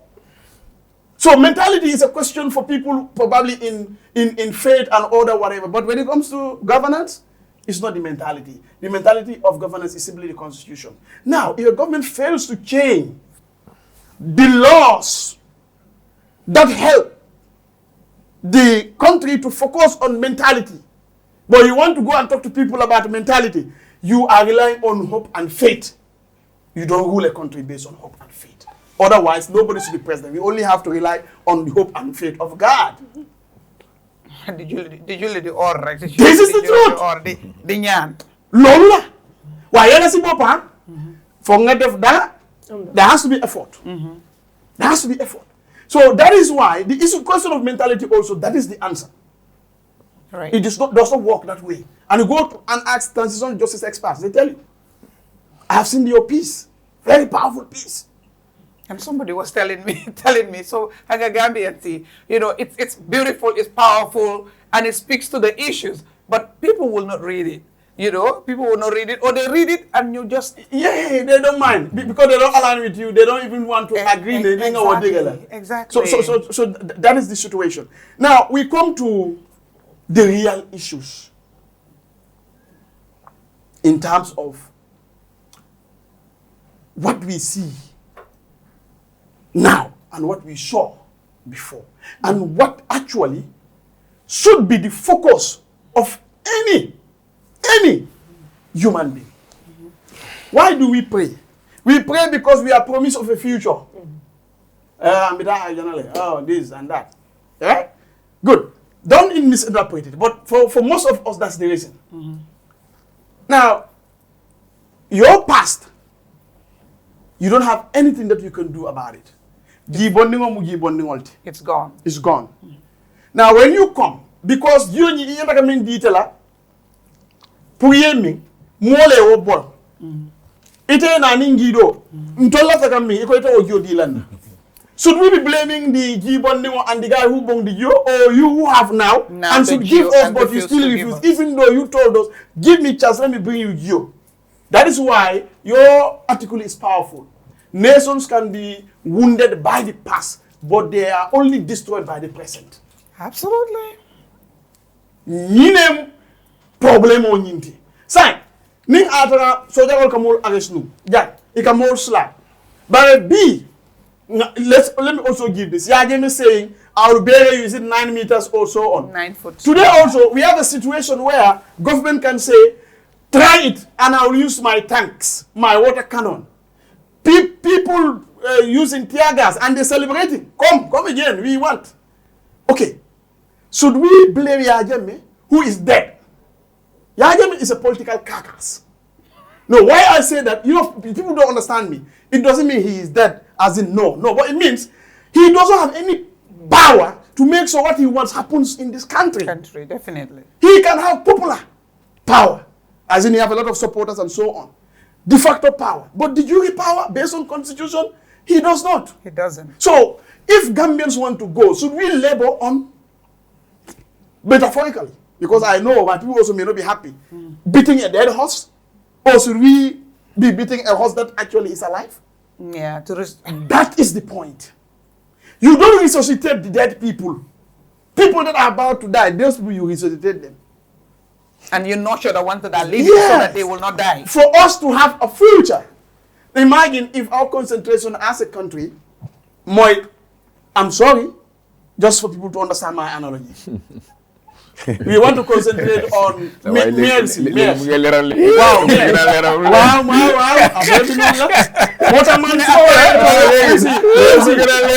MC su ma woowee ba pare most times I don't come back parce que lan la a leader should be an effective communicator ku bañ dafay bañ rek waaye waa ne understand ma déet loolu su fa lu wax amul waaw loolu du fa am exactly because sooy ñëwaat di leeral sa dañoo foog ne sa bopp sa waaye man duma finance minister waaye di wax man duma loolu kooku moom ngay wax rek keneen ki da nga wax waxkat bi ki day waxal government bi naka la tudd Sangare docteur Sida mooy wax bu loolu wax naka waaw mu ngo gayibo kooku waaw léegi MC li ma nekk de so proof for us to understand we hear that the youth are the future.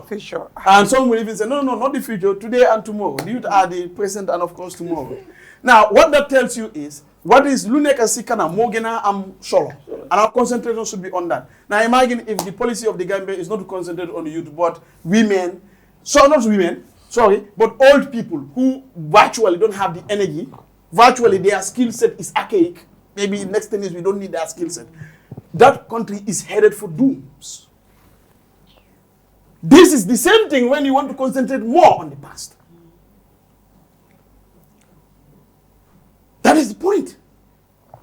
Mota nit yep nit lañ waaye ku dof ak ku dof even yàlla amalalu leen moo tax yàlla wax in sura Araf Furqaan ne am na yeneen doomi aadama rab yi ñoo leen jën xam ba xam ñu ne yàlla lu mu lifin lu mu defam saaka waa nit kum saaka amut lu ëppa nit you know we are the highest waaye nga ne rap you don't even say someone rap waaw ba xam ne no good mooy yàlla su la bindee mu defar yow sa xel mu joole lépp bot ak yeneen yi nga dem di tampon fence comme rab yi lu ñooy def da nga promote yàlla ndax danga ko dimut yaa ko dimut waaw léegi nag yàlla dina ko dimut that is the point so loolu minute ne yow yaa ngi xas wala yàlla mu ngi xas doomi aadama déedéet lu mooy wone mooy am na lu la dooleel te jox na lu mut pour yow nga mun a def lu mu la santaan nga ne déedéet doo ko def. That is the point. So, for this country to move, first, my recommendation, and I'll always be on it, how do we hold accountable our parliamentarians? Today, this country would have changed.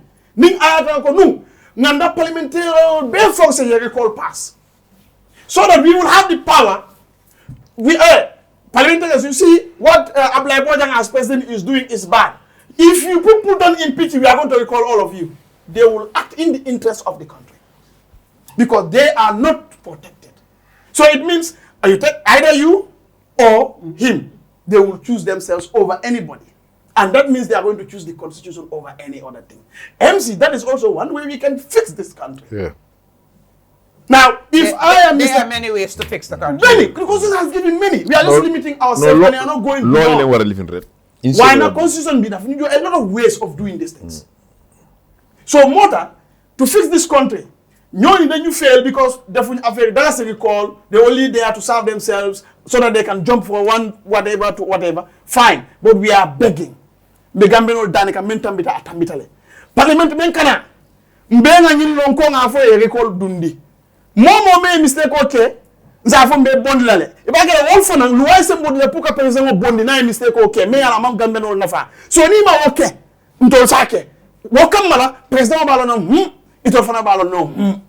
It's a bondi no. This is what will take this country. That way, now you'll have a system. And when you have a system, it doesn't matter whether it's Sehu or it's my sis, the human being name. It doesn't mean others are human beings. So I'm just using a metaphorical whatever, please. Because myself, I'm a human being. So what I'm trying to explain is this. For this country to get fixed, we need to do certain things and we need to be honest. But the constitution is not entirely a bad constitution because it has described who should be a president and what your conduct should be. Who should be a National Assembly member and what your conduct should be. If you are not doing that, then it simply means the constitutional legitimacy has gone. Do you know everybody is a parliamentarian in the Gambia? And everybody also is not a parliamentarian in the Gambia. You know, all these statements philosophically they are correct. Can you I want to elaborate. Yeah, because it says, yes, Yarga. 21 years, no criminal record and so on. Now, assuming you don't have all that It means by constitutional definition, you are eligible to become a parliamentarian, isn't it? And the constitution also makes you a parliamentarian because it says one of the functions of parliament is oversight. And I think section 220 or 22 gives Gambians the right to defend the constitution and even take the government to court. Meaning what the parliament is doing, you are also giving that. The difference is, do you have the popular confirmation, which is the election? So yes, literally we are all presidents. We are not only confirmed. We are all parliamentarians. Philosophically, we are only not confirmed. Yeah. That is why the constitution gives us the power to hold them to account. Because we are the same. But partisan politics is what is the problem. That is the problem, that we're not doing it. So Lee Moyobu Deka. Now, another thing which is very concerning on security sector reform. Oh, it's a process. You know this thing. But you went, oh, this guy is a son of the rebel leader or alleged son of the rebel leader of Casamance. Oh, he cannot be in the army. Oh, okay, let's go to court. You went to court, court tell you, come my friend, there is no proof that this guy is whatever. Get him back to the army. He said, oh, no, it cannot happen. And pain and afraid, no, it cannot happen. You have lost the constitutional backing. And the constitution said, no, you cannot be a president. But there is a procedure to confirm that. Are they willing to do it? Luai Gambia, the Falaka, the Tanga and Lebo said the drafters did justice. Yes, there are issues, just like every human being. But this is what happened.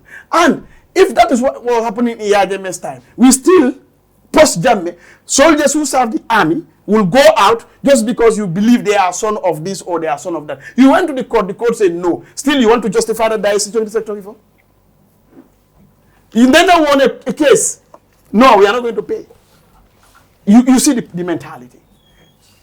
You see, and somebody goes on television and say, oh, the government is appealing. We all know appeal has a period, right? You cannot be, you cannot forever, appeal forever. You cannot be procrastinating to appeal a case after 3 years of a judgment. I'm not saying an appeal going on. Yes. You still saying you will appeal after 3 years when the of a constitution judgment. itself has got a time frame. On Lady Gambia. So this government, minyo dani kanga danjang, mo ning ayatara ngafende for me mo. Oh, cool, sure, don't even pull ning bang control le tamde. Not on anything. Let me repeat myself, Gambians. Nte, nka salile, nka duale, nka moldanle duanye. Nina ta platform moto. Nteni na kabugo ale yake ngoke. Mansula for APRC contenta for UDP contenta no. Mashallah ni kwenye contenta ngafo alhamdulillah nsonta But I also want to always speak eloquently so that even if you disagree with me, you cannot bring anything based on this and that. You may not agree. And I'm also not talking for anyone to endorse me. Thank you. Yes. So that's why I don't need to make any clarification. And I endorse all the message. My brother Jarga. Well, assalamualaikum benenyon. Dégg nga waxtaan gi yëpp. Definitely. Ak suñ gan gu màgg gi. Xariti jàmbur defend na fi parteem. You understand? I mean, again, one thing, li ma seetlu, UDP, NPP la de, UDP Macky NPP, UDP NPP. You understand? And I will come to you with that question. I just want to bring, I'll come to you with that question. After Sujarga wahe, mention of you being UDP, understand? Again, you know, they come together, you know, law, divergence of views, which is very, very okay. But yo, link fi dega watan bi sa gis-gis li nga xamne lolu la gaay di def. And sa party UDP believes ne nekkuñ di def liggéey bi. Te waratu ñoo taxaw at another time. As in not the party but as in Barrow, waratu taxaw. Moy gom-gom bi te ñu bari it ñu bokk gom-gom boobu noonu ak yow waaye taxaw na fi mu defend amul benn law you know that in terms of constitution bi bu ko war a wax ne warata taxaw loolu ci moom la des te moom mim des wax na ne dafa bëgg a taxaw so kenn waru ko mën a wax ne bul taxaw ak yooyu and all that waaye tamit seen liggéey it's not only taxaw waaye seen liggéey from seen second term bi buy waaj a jeex ni next year liñ ko waxtaanee corruption bi the reforms yi nga xam ne foogoon nañ ne dinañ ko def from commencement bi waaye soo ko déggoo waxam tamit xaw naa junju ne waruñ ko blame si government bi rek commencement bi la woon ba nga xam ne ñëpp a bokkoon lan mooy sa gis-gis si waxtaan bi ko yëpp. Asalaamaaleykum wa rahmatulah beneen yoon nee na jërëjëf thank you so much. dégg nañ comme honorable Saikou nu mu ko waxee and my brother MC Cham also make na very good contribution at the same time to Mr. Bojang. Okay. All right, man li ma wax rek mooy li ma daan wax bu ma leen daan seetaan te aw ma woon di opportunity pour toog fi mooy foog naa ne we are not talking to ourselves in personally. Askan Gambian si leen di waxtaan. su ma ko daan seen ay britannique ma ko daan wax. te tey su ma contribute du ma contribuer UDP militant. dama contribuer concern Gambia. dëgg Understand? Because su ma ko defee rek mu mel ni am defending the party. I'm not here for that. All right, comme li mbiri Gambia la. may dëgg you know ñun ñëpp la concern. All right, moom daf daan toog against ba toog tey mu nekk si. all right te séntu asamaan nag amul puusante. all right so da nga def yaa na yool waaw da nga def nii rek nga gis understand nga. ñëpp xam nañ ne to be honest tey. Mr. Saikou foog naa ne moom su yàggee ñëw si plateau man suma olof bi dina set. waaw. understand nga moom su fekkee ne moom honorable Saikou tey su nekkoon président. leer na ma leer yàlla ne du doxal nu Adama Barrow di doxalee. and as a militant of NPP. can probably tell that the president is not doing that. ñu ngi mu tooñaale. all right and digga du What make you think that I will not do like what Adama Barrow is doing? mooy doo liggéeyee nu moo liggéey nu gën lu moo liggéey nga bugg a liggéey moo tax nga ne ñu def reformment am na right natural truth. good and then beneen bi mooy no dégga du romba paxi noo pa mu dem dugga si paxi bagen is for the years suñ fi toogee di wax rek nañ wax loo xam ne it benefit Gambia bañ mu benefit individual nekku ne moom rek la part ways with the same thing brother am si Cham toog naa lu bari binda ko def live def ñu jël ko yóbbu ko fu nekk waaye terewul tey su ma gisee taalib dama ko nuyu with two hands dama ko nangul lim doon understand nga waaye nit ki nag sàmb loo xam sàmba gi ñu laa xam boppam ñoom ñoo gën a xam ne to be honest xam nañ ne président Barrow failed the nation wallahi he knows that xam na ko he failed the nation lii ñëpp nangu nañ ko muy dëgg because moom after 9 years yaakaarutoon ne nguuri Barrow nii la moo demee ba tey fi la ñuy toll Saikou is not a failure su leeroon ne su bokkee su luy fail dafa bokk wallahi du fa bokk well let's talk about the truth if the nation sink we all sink together absolutely. man suma boppa yaakaaruma woon loolu si Barrow ak keneen ak keneen this is the truth Barrow he failed the nation because of li tax moo laa xamal ne dafa fail nation bi mooy there is a recession in the economy of the country with Barrow dem na fi toog ñu budgetal ko 52 million at the situation of the country am na fenn fu mu wax leen lu aajo affaire économique su amee tam bariwul de waa si toobi laa waaw non économique. waxut ko and then su fekkee ne fu réew mi tool waxut si économique what are you going to talk about te wax na ay nit wax na laal tur UMC laal tur GDC laal tur UDP su fekkee ne nag nguur su toogee si 9 years dafa dem dajale mbooloo te mënu leen a war développement nguur gi liggéeyul li mooy dégg it's true.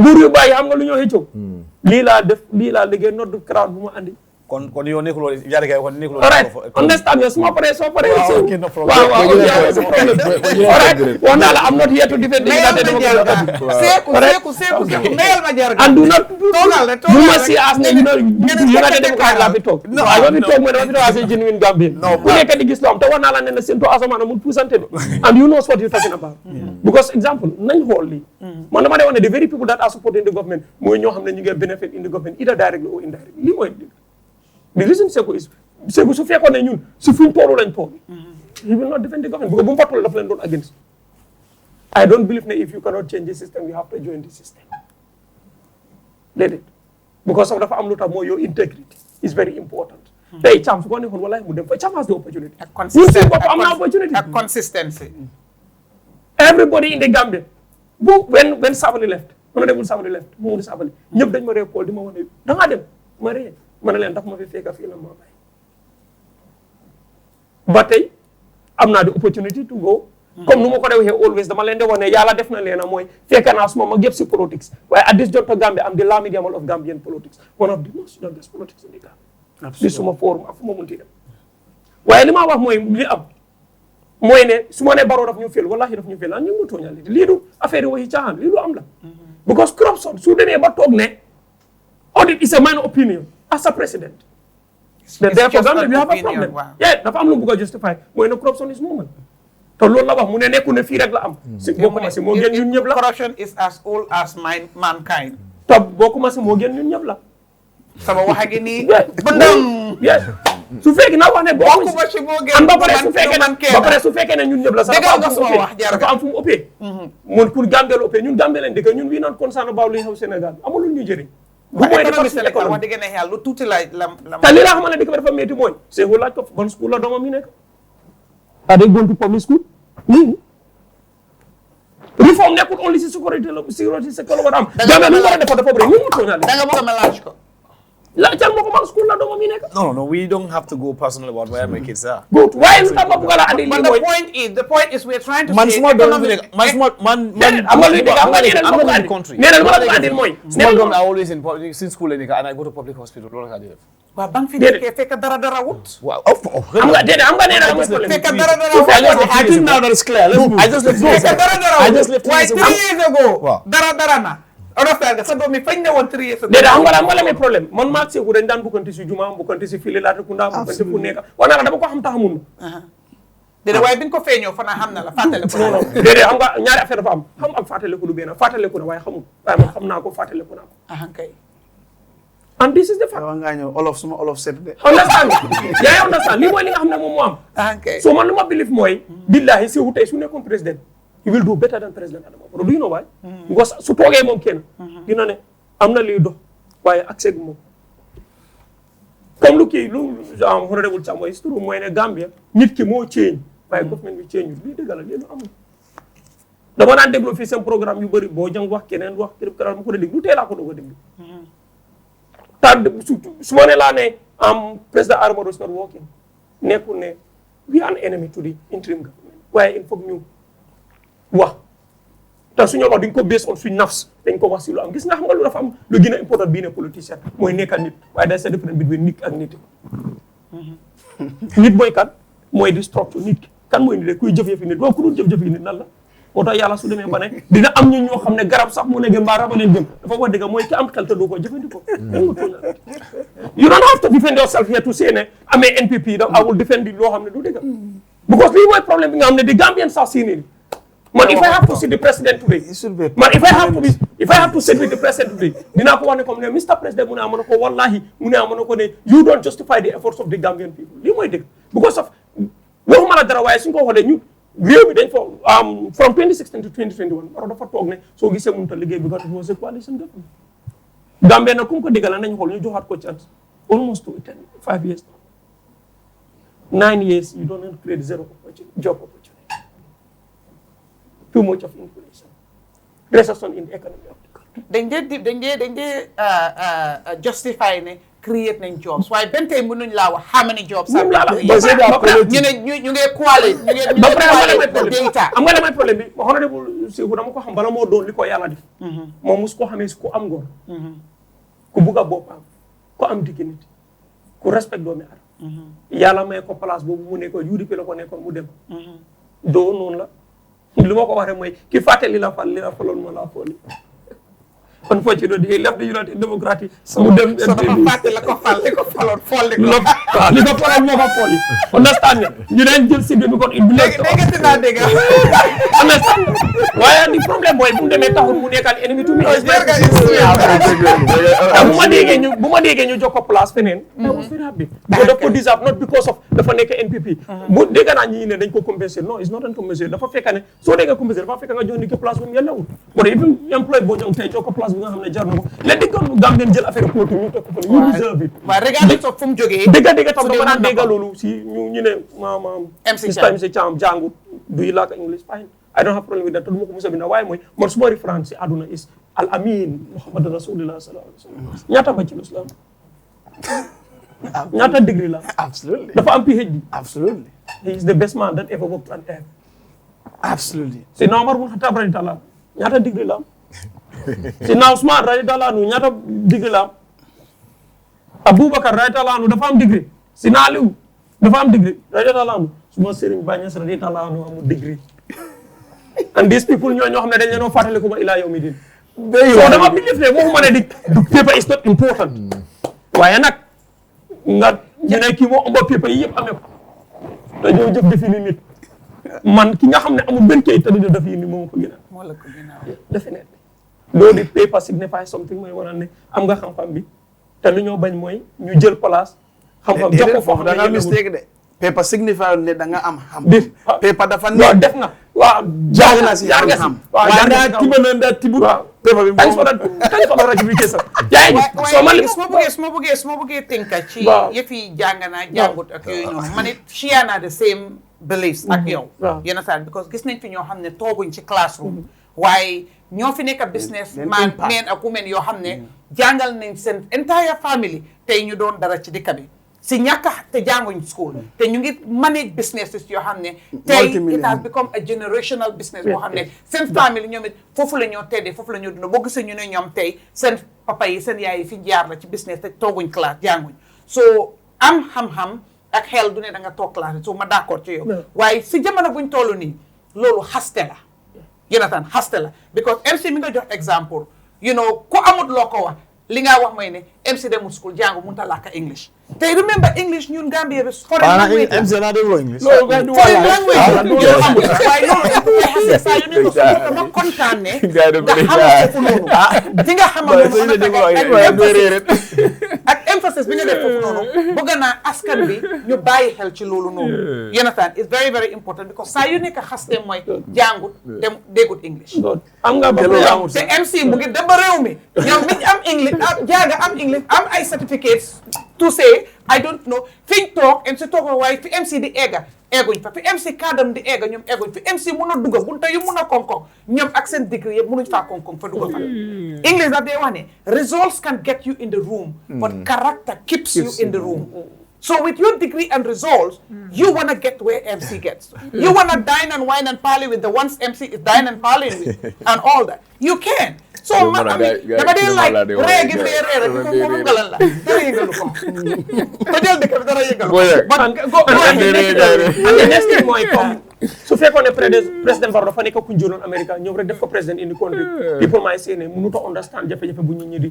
waaye ku daan ndekkee mburu ak gerte kon war naa am jafe-jafe ay non président Barrow déedéet ku daan ndekkee mburu ak gerte suñ demee boo jamono bii war nga mun a xam ne lii la ñi daan face this is the truth let président Barrow please help us président Barrow bu ñu tooree ba léegi corruption yu ñu tudda yëpp kan la si tëj kenn kan la si daaxa kenn te du ne loolu amul lu am la because ñun ñu dañ tekkal ay nit yoo xam ne dañ xam ne during jamono Jammeh era jànguñ sax comme ñu ko ñëpp dee waxee sama mag ji mbaa they don't occupy any important space ñu gis ne within short period of time ñu nekk si NPP luñ amee kër is more than 3 and the question to be asked mooy ban salaire nga war a am ba war a mun a tabax 3 kër standard compounds in 3 years ñun ñoo xam ne corruption ba kër ñu ba amul kenn ku xamul waaye nag man bugguma siwu toog fi ngir ne because NPP militant la ñu wante defend loo xam ne dama dee wax ne doomi adama war naa rus nga toog nga téye alxuraan ba Bible that's so fair waat ne man lii dinaa ko def nga toog def loo ko you don't only betray the Gambian you betray God yëpp yàlla nag passé wu nga téye alxuraan waat ba pare dem def lu la ne yëpp yàlla weesu nga téye Bible waat ba pare dem def lu la ne dafa am lu gën a important loolu mooy élégi si biir war nañoo am gàcce yi ci government change am ñu au Saikou commission mu toog famille am di ko seetaan di jooy li ko xelaatu tey doo nit parce que am na fi de te gis naa wat boo saraan comme saraan li am time yaay jame dina amaat ak war government bi fi mun ti toog moo tax doomi adama boolo fi dañ di wax ne mar naa su la taxee naan si potit ñu ne su pompe ubbee nga rus loo mar da ngaa xaar we can all be doing this mun nañ ko to fu wax bu la ne even better than some of them waaye nag man maa la ko wax ne nguuri sàcca ku ko dimbala sàcca nga kuy sàcca nga suñ ko waxee loolu mooy dëgg suñ ko waxul loolu mooy dëgg te kuy baag sàcca nga if Saikou have to defend thief then Saikou is a thief no that's the truth this is the truth li wax ma ko waxi yàlla la waaye yàlla constitution bi la waaye constitution la kuy defend sàcca kan Bojang kii lu tax ñu téye sister accessoire lañ ko caaj Ousseynou Bojang lii mooy li nga xam ne mooy am nga dafa am lu gën a important ñun dañ am fiet dafa am luñ believe yu ida bii na christian ou bii a muslim dafa am lu amul alquran wax am lu Bible wax te yëpp dëgg la su fekkee ne nag yow nag da nga bëgg a nekk as an individual koo xam ne nga toog waxtu plus Barrow mu ree te yàlla mbir moo la gën nañ xool there's a life after here absolutely so luy dëgg mooy Barrow li Gambien yaakaaroon si moom président Barrow ak lu am na ma yàlla jégal sax nu ma ko ooyee Barrow because su ngeen ko xoolee bu maa door sax ku nekk honorable la dama nekk koo xam ne dafa am li nga xam ne dama ko nangu mooy yàlla mooy fal doomi adama that's why duma caam kese amul Paul honorable nee na honorable ñëpp honorable because place bi yàlla marta bi yàlla moo leen ko may du man maa ko def an ñun Abdoulahi leen jaamu yàlla képp dem si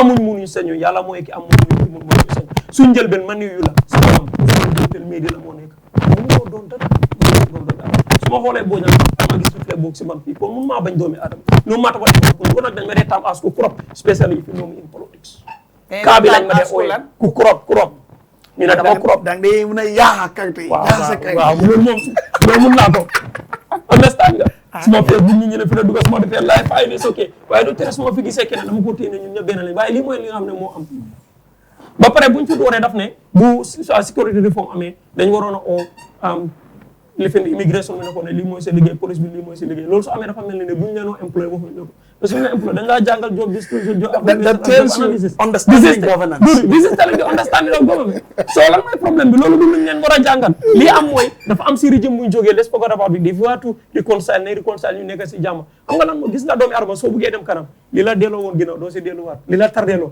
da nga koo bàyyi waaye nag soo si paree dellu yu probablement yaa ngi bëgg a digal waxi bu jàng bi de c'est loolu mooy fac bi il faut ñu nga fàtte lu bari in order to concentrate because dafa am ñaari words yu am ñaari statement yu am si English which is very difficult to identify that is plan to fail and fail to plan Barrow nekkul ne plan but he is planning to fail and although he fail already ba pare si ñeneen ñi fu ñoo wax ne constitution bi mayit Barrow mu taxaw 3 term am ngeen right bi yéen ñëpp waaw loolu la constitution bi wax waaye xam nga ñu la moo tax ñu ne Barrow bu mu taxaw taam because Barrow deserve lu mu taxawee taam he failed the nation and we don't want to continue be in this system that's why koo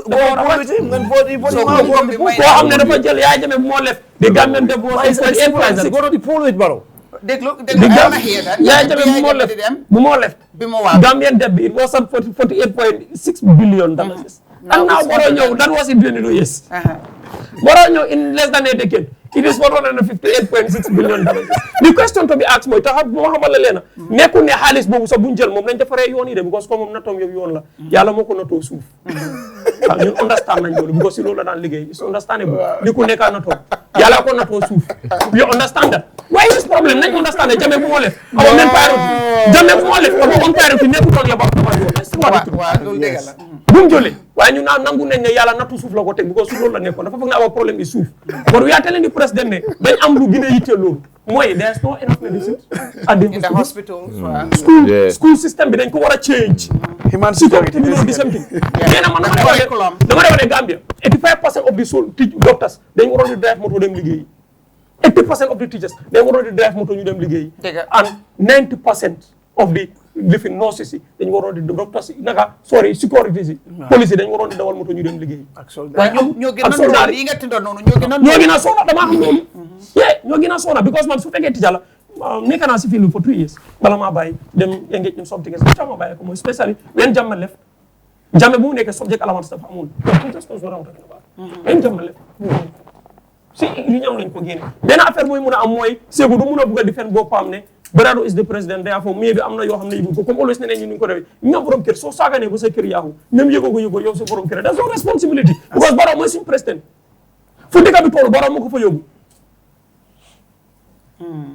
te Barrow nekku ne lu ñi di wax déggut ko daf ko dégg président bi nag ñu dimbale il faut muy tëj il faut ñu tuubal ko dafa rey ndax reyu moo tëj ndax tëjut daf ko daaxa ndax daaxut ko ak ñam mu tuñalite if you go to GPA li fa yaaxa si millions kenn xamul nu mu if you go to central bank fii nañ fi toog ñu ne dañ hack seen système for over how many waaw boobu yi dem na ne na teg yëppay dem teg dëgg yëppay dem teg and the very people ñi nga xam ne ñooy génn mbaa defal na boppam kuudi ba pare di know the problème ne and the very people ñi nga xam ne ñoo nekk di benefit amount between misinformation minister Dr. Ismaila Ceesay ok because of jafe na sax mu jox leen information bi nga xam ne dafa accurate moo tax lim binda di jégalu kenn xamul nu mu am saa yu bindee jégalu gën a soori pour jégal because kuy noppee lamañ kuy odoo lamañ soo noppee rafle this is what they will do man suñ naa man if boo jox xam te employé si bitigam daf maa employé base dama am xam-xam not daf maa employé base on mais favor it buggalaa favor lii mooy tax ñoom seen boppam mënuñoo wax président bi dara déggoo lu mu la fi wax mu ne la 2031 if Barrow su waree taxaw président daf ko wax mu wàcc xam nga moom mu ngi amee place mënoon naa def nu ñeneen ñi def waaye because of his integrity mu ngi waral ne Barrow su taxawul sax moom mu seet nu mu def moo ko gën a waaye Barrow du taxaw 2031 because enough is enough. When I came to UDP, I said, Suma campaign at UDP when jail election. In 5 years' time, we change our campaign against UDP. Man mako bahar man mane jar 2026 ba Ousainou xam naa dina win inshallah lu mo leer na man ñu ma leeral li nday joral li caaboy la ma leeral 2026 ba Ousainou dina win 2031 su changes amul our campaign against the United Democratic Party Kër Fatou fii la ko waxe su changes amul as in the leadership not the leaders dekabi su changes amul te di nga campaign against the United Democratic okay waaw xam nga lan moo tax dama la bëgg a xamal ne I'm not in politics I'm not in politics pour kenn understand nga I'm not in politics pour kenn nekk ma politics pour lu neex diw lu neex Samba ak lu neex Omar déedéet dama ko bañ ba in my life aw ma xarit gis nga lu ma gis ne man kenn di ànd fii laa ko waxee ñëpp a ma seet I don't have a friend I don't need a friend su ma amee soxla gis nga su ma di dama jóg 3 o'clock si guddi ma julli ñaari rak ma tàllal yàlla loo yaa xëy bi rahmati yastaxis ma yow yàlla fajal ma sama soxla doomu aadama amee wul ma not even masha Allah yàlla ma amee jarga dinaa dellusiwaat ci yow naka la tuddaati sa Saikou yaa ngi bëggoon a interject Bojang just so foofu noonu den waa ñu just dem to da doon waa ne suñ ne constitution ne 1997 dama bëgg ma xam ne we all know as a president so bëggee you can resign number one is in the law the law that provides you to contest an election the same law moo la provide for nga resign you know if you want all right of course there is a law also lu wax ne president bi mën nañ ko impeach and then wax na la noo ko defee the procedures are clearly stated all right it is there kenn musuta wax ne loolu amut waaye all what we are saying term limit amut si 1997 constitution and this is the truth so what President Barrow wàccal doo run for a third term we are saying that is against the law okay des na si President Barrow su dee mu ne lu taxaw fooguma ne wax ko rek is against the law waaye def déedéet fooguma ne wax ko is against the law that's not kon li ma foog ne moo nekk against the law pour def anything else pour tere ko loolu moo nekk against the law waaye nit ku nekk mun nga ko wax na loolu nee na ko na mayu ko mun nga ko wax ne waaw that's their right they can say it, they can write it, they can be on TV and say it. Sa opinion. Now you can say, Barrow, don't for Tata. Why then? You don't have to say, Barrow, don't fit out at Tata. You understand? If you understand, no. Muta make a force ne, Barrow, don't for the Tata. Anyway, you can have opinion. You can sit on the platform, Barrow, don't on the Tata. That's okay, we should accept that.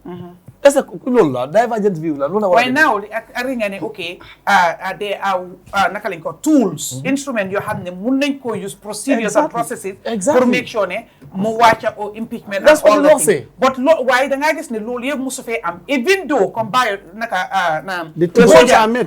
Exactly. Several times the thresholds for such proceedings to be instituted have been met. Why? When you understand it, then that is left to Bojang and the court. If you feel like the president have violated the constitution, all right, what you should do, you have National Assembly members that are there.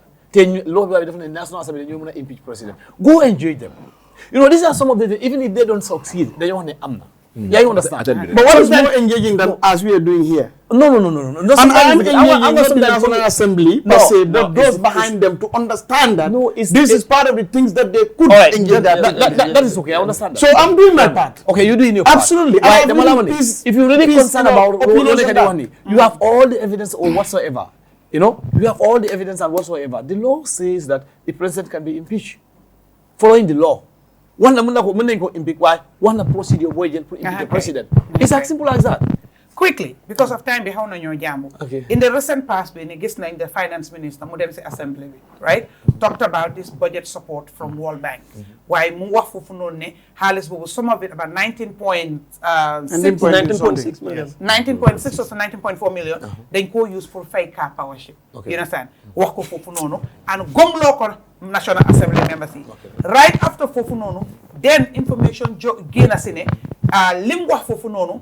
Amut parce que ñim wax ne ñooñu lañ amel génna nañ ne ñu nak yeen dara newut suñu digante right so ñu génna ci waat ba tay gis na ne clarification ñu ngi leeral di indi leeral waaye seen first leeral bi mooy ne waa li ma wax dëgg la nekkut ne dañ leen amel de waaye dañ jëloon beneen xaalis boo xam ne feneen la jógee ñu fayee leen ko so xaalis boobu noonu lañ war a delloo waaye biir parlement bi foofu noonu ndax war ngaa laal xaalis dugal ko foo xam ne parlement bi xamuñ ko te parlement bi joxuñ la waaw bi pour nga dem def loolu noonu waaye ba tey story si ak lii mu ngi change still nit ñaa ngi wax ne under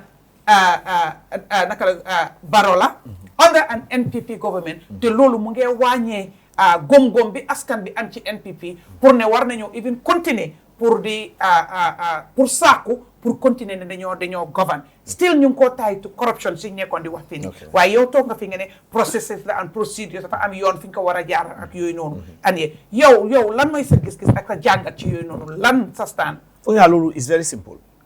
It's simple? Ma ne déedéet dama laajte suma jàng. Waaw it's very simple dama la laaj now. You ask my take. It's very simple pour yow nga answer ko. Okay dama feel nga Minister of Finance issue is very simple. Minister of Finance dafa dem Parliament. Moo xool information boo xam ne it is not correct or it's not right. So it's the responsibility of the Parliament, as we are right now, to call the Minister of Finance. ñu laaj ko yaa ñu wax lii moo nekk di am. And then let them make sure that the minister give them exactly what they want to hear.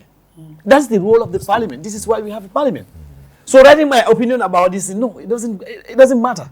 What matters most is the National Assembly. Call the minister. That is your responsibility. Hold them accountable for ulumwa. Make sure he give you what you want. But askan bi ñu ne Parliament bi they are toothless bulldogs. They naka like toothless bulldog. They just back to their own mind. Because the same minister man dama la just wax rek li askan bi di laam-laam because again comme ni ko ñu waxee fii nii it's not mën a yow suñ opinion mën a yow liñ xalaat li ñoo wax fii nii pour indi leerte la jàngal la te understand nga yëpp for consumption of the populace pour enlighten leen and this is what they're saying. The same minister moo fi violate the constitution by tabling the naka lañ ko waxatee the budget that exactly late, okay? The same minister moo fi dem understand nga dem Parliament luñ approve with increment of salary balañ ko even table ñoom ñu ngee def li ñoo def the same minister ñoo fi table the judges or whatever they bill ñu toon ko daan but they still went ahead and paid them wooyu noonu so ñoom ñu ne understand nga ñu askan baa ngee wax ne Parliament bi doonuñ ñoo xam ne mun nañoo xool ministre bi account parce que Barrow ak ministre mi dañoo nekk di def lu leen neex te dara du ci génn. ok nee na foog naa yaa ngi lu ma la rek moo fa nekk. yi nga Parliament am na Gambia am na Parliament.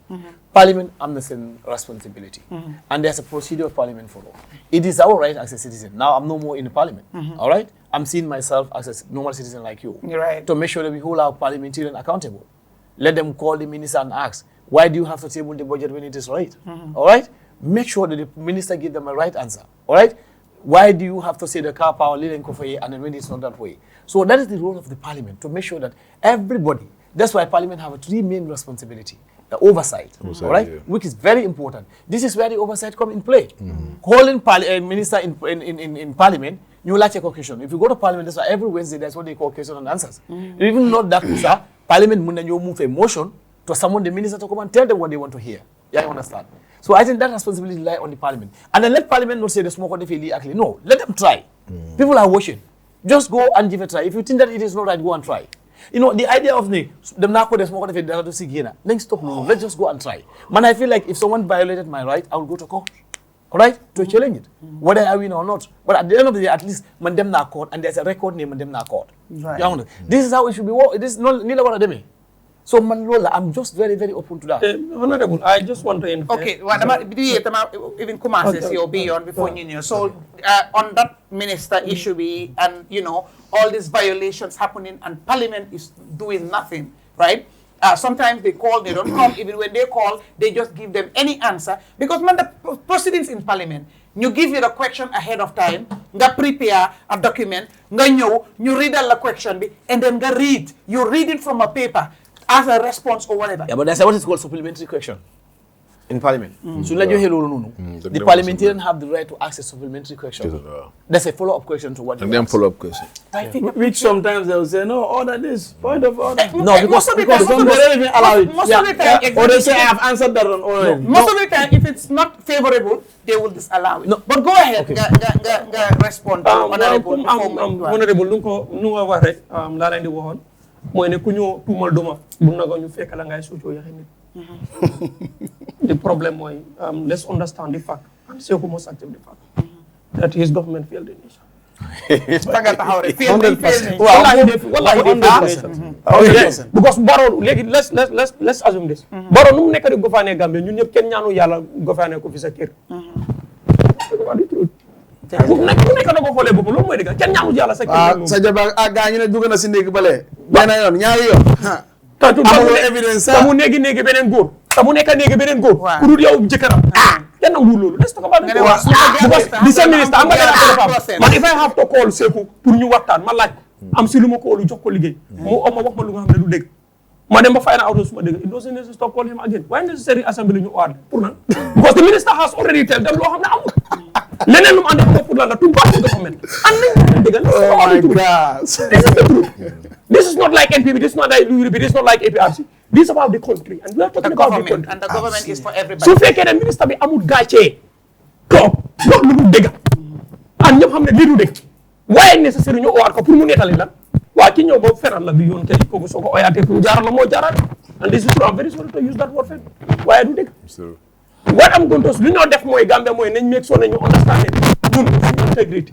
is more important than place yu ñu jox te yàlla moo dee fal nit mun ta fal boo xam do you understand ministre mun ta toog ñëw mu dajale ay nit ñu toog ñëpp di ko déglu mu walit and this is not the first time this is not the second time te nekkul this only that financial rek la am mun naa woo su ko xoolee all aspect of the government within departments bu ngee bari dañoo ñëw ñu wala loo xam ne andi leeta misinformation daf ko dee def dafa ñëw wax dinaa élection mu ñëw baala leen ma ne lu ma waxoon nekkul li léegi lii la man sax li nga wax du mu ko parce que xam nga dema di am di ayota di sa waxi démb ak sa waxi tey bu méngoo moom te doomi aadama nag dama la xamal benn affaire kàddoom dafa important trop kàddu waaw te mënu la wax gis naa weer wi ba ñëpp daaw ñëw nga ne déedéet vidéo la loolu moom topp si wul understand nga soo gisee weer la nga wax weer laa gis tey yàlla su ko defoon mu def ko président moom siw daf naa ne ni Adama Barrow président Adama Barrow nguuree man ma ko nguuree ñun ñëpp loolu la ñoo ñaan ñun let's talk about it Gambia man just am 2 weeks back dañ ma admit Bundung hospital bu ma demee ñu ne ma ne